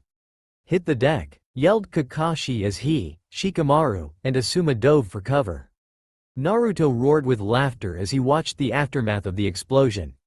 His laughter quickly evaporated as the smoke and debris to reveal the pair of Akatsuki wrapped up in a cocoon of black threads, completely unharmed. The threads quickly retracted into a mask-like object sitting at the feet of Kakuzu. You'll have to do better than that shit stain, mocked Hidan. That guy is almost as annoying as you, Hidan, dryly remarked Kakuzu. Fuck you, man, retorted Hidan. The skeleton is mine, growled Naruto, flames violently churning around his body. Shikamaru, cover Naruto as best you can. Backup should be here any minute now, ordered Asuma. This is not good, mumbled the dark-haired Chunin as he moved to shadow the battle between the Dragon Slayer and the Immortal. The mask object sprouted more threads as it moved to follow Hidan as the battle moved away from Kakuzu, Kakashi, and Asuma. So, what's up with those threads? Asuma asked Kakashi. They can move and they're laced with chakra. Deadpanned Kakashi. Fat lot of good that Sharingan Eye is. Grumbled Asuma. Yep, nothing but a big chakra drain. Added Kakashi. Let's make this quick. I want to cash in your bounties before the exchanger closes up from the day," announced Hidan. Asuma pumped more chakra into his trench knives, extending their range, while Kakashi activated the Reikiri in both hands. The two charged Kakuzu, who in turn sped forward to meet their dash. The masked ninja suddenly halted as a pair of hands from a Kakashi clone hidden underground emerged and grabbed onto his legs. He was undeterred by the maneuver, however, flipping back his sleeves and thrusting his arms forward where the bottom half of his arms separated at the forearm and stretched forward using the black threads. The two Jonin reacted accordingly, deflecting the hands aside once in range and slicing through the thread bundles to break the connection. The threads quickly spread out trying to grab a hold of the Konoha pair, but Asuma used the full extent of his knive's range to cut the threads back. Kakashi capitalized on the created opening by rushing to Kakuzu's body and plunging both Reikiris right into his chest cavity. A look of surprise flashed across his face before he quickly pulled his arms out and retreated away from the Akatsuki member. Figures of pair zombies would be teammates, muttered Kakashi as he watched massive hole he just created close right back up with the black threads. Shikamaru wasn't quite sure what to make of the battle he was watching. There was no strategy, no planning, just pure carnage. Naruto seemed content to deal out as much damage as possible until he found Hidan's breaking point, and Hidan, being the masochist that he was, seemed content to take said punishment until Naruto eventually ran out of gas. A Taijutsu slugfest kicked it off, with Naruto abandoning all concept of defense, just dealing out massive crushing blows one after another. Hidan returned the favor when he could, eventually enabling himself to draw blood after a vicious uppercut to Naruto's chin. Shikamaru was forced to intervene here using the last of his chakra on a shadow possession. Lacking the remaining strength to move Hidan out of the circle, Shikamaru relieved the Jushinist of his spear and scythe before losing control of the technique. Hidan seemingly had the last laugh as he revealed a second retractable spear he had hidden in his cloak and proceeded to impale himself through the knee and the shoulder joint, hoping to inflict crippling pain to Naruto. The blonde was simply too pissed off to care at the moment, fighting through the pain to deal a punch to the gut and a massive headbutt that knocked both fighters for a loop. Naruto recovered quicker, relieving the Akatsuki foe of his weapon before stumbling away and deciding to use his head for once in the fight. Attacking with his flames, which would harm Hidan, but not himself due his fire immunity. The Jushinist didn't seem to care, content to let Naruto blast away until he ran out of gas. "Ha!" roared Naruto as he fired blast after blast after blast of fire, never letting up. Somehow Hidan stood in the midst of the inferno laughing up a storm as his body burned. "That's the spirit, asshole. Never say die," mocked Hidan. Naruto leapt up high into the air, raising his arms up above his head as he created one massive ball of scorching hot fire. "Just fucking die," roared Naruto as he unleashed the blast at Hidan, triggering a massive explosion. "Holy shit," muttered Shikamaru as he felt the raging heat from the explosion. The shock wave from the attack nearly knocked the exhausted ninja back onto his ass. "Let's see you survive that," declared a smirking Naruto. The smirk was quickly wiped off his face as the smoke and debris from the explosion cleared to reveal Hidan, separated into several pieces, but still very much alive. "Is that the best you can do?" gloated a smirking Hidan. The black threads of Kakuzu's mask made themselves known again as they were already at work stitching the Jushinist back together. Naruto trembled with anger. "What is this mockery? I'm going to rip you into so many pieces, not even that shitty mask will be able to put you back together," roared Naruto as he charged Hidan in a blaze of fury. "What is he doing? He fighting too sloppy again," muttered Shikamaru. "Damn it, I need more chakra. If I could bind him again until Naruto calmed down, we could figure something out." Asuma appeared behind Kakashi, slicing away the black threads attempting to ensnare the copy nin from behind. The two had gotten pretty roughed up in a short period of time. The threads of Kakuzu just seemed to be endless. Try to grab and stab them from all directions. "You did hit a vital spot before, didn't you?" asked the dark-haired Jonin. Kakashi shook his head. "No. At first I thought I did, but then his internal organs shifted. I hit nothing more than black threads." "Great, they're two of a kind. Should have known," muttered Asuma. Kakashi frowned as he dodged a bundle of the threads trying to stab him, He's not sitting back and tacking damage like his partner though. He has vitals, it's just a matter of hitting them amongst these damn threads. It doesn't help that any ranged attack he used seems to just absorb right into his body with no effect. Deep within Imikagore, an orange-haired figure in Akatsuki robes sat outside a tall structure towering over the rest of the village. "The preparations are complete," announced Itachi as he appeared next to the man. "Very well. I'll gather everyone up," he replied. "Hidan, Kakuzu, report back to base immediately." "Hold on a minute, we're in the middle of something right now," responded Hidan. "We're ready to seal the three tails. Since we're sealing out of order, this takes precedence over whatever you're doing." "But we've got," Kakuzu cut him off. "We've already seen what they've got to offer, Hidan. The time between now and when we come back won't make much of difference." "Ah, fuck it. Fine, let's go," groaned Hidan as he retrieved his scythe. "We'll be back soon to finish this." "Prepare yourselves," declared Kakuzu. "Running and hiding like the cowards you are. I won't let you," growled Naruto. "We have more important matters to attend than you," responded Kakuzu. "Sayonara motherfuckers," shouted Hidan as the two vanished from sight. The moment they vanished, the long-awaited backup arrived on the scene. Choji moved to the aid of his exhausted friend and gave him a food pill, while Ino started to mend the injuries sustained by Asuma and Kakashi. "Son of a bitch," grunted Naruto as he stumbled back over to Shikamaru and the others where he collapsed to his knees and coughed up some blood. "I can't believe this shit." The blonde collapsed onto his back, wheezing heavily. Without the surge of rage and adrenaline from battle flooding his system, his previous injuries started catching up to him as his healing factor was all that had previously been holding him together. Ino quickly finished her work on Asuma's leg before shifting her attention over to Naruto.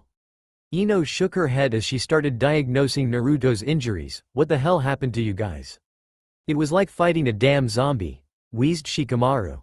"The troublesome bastard just wouldn't die." Asuma let out a sigh as he lit up a cigarette.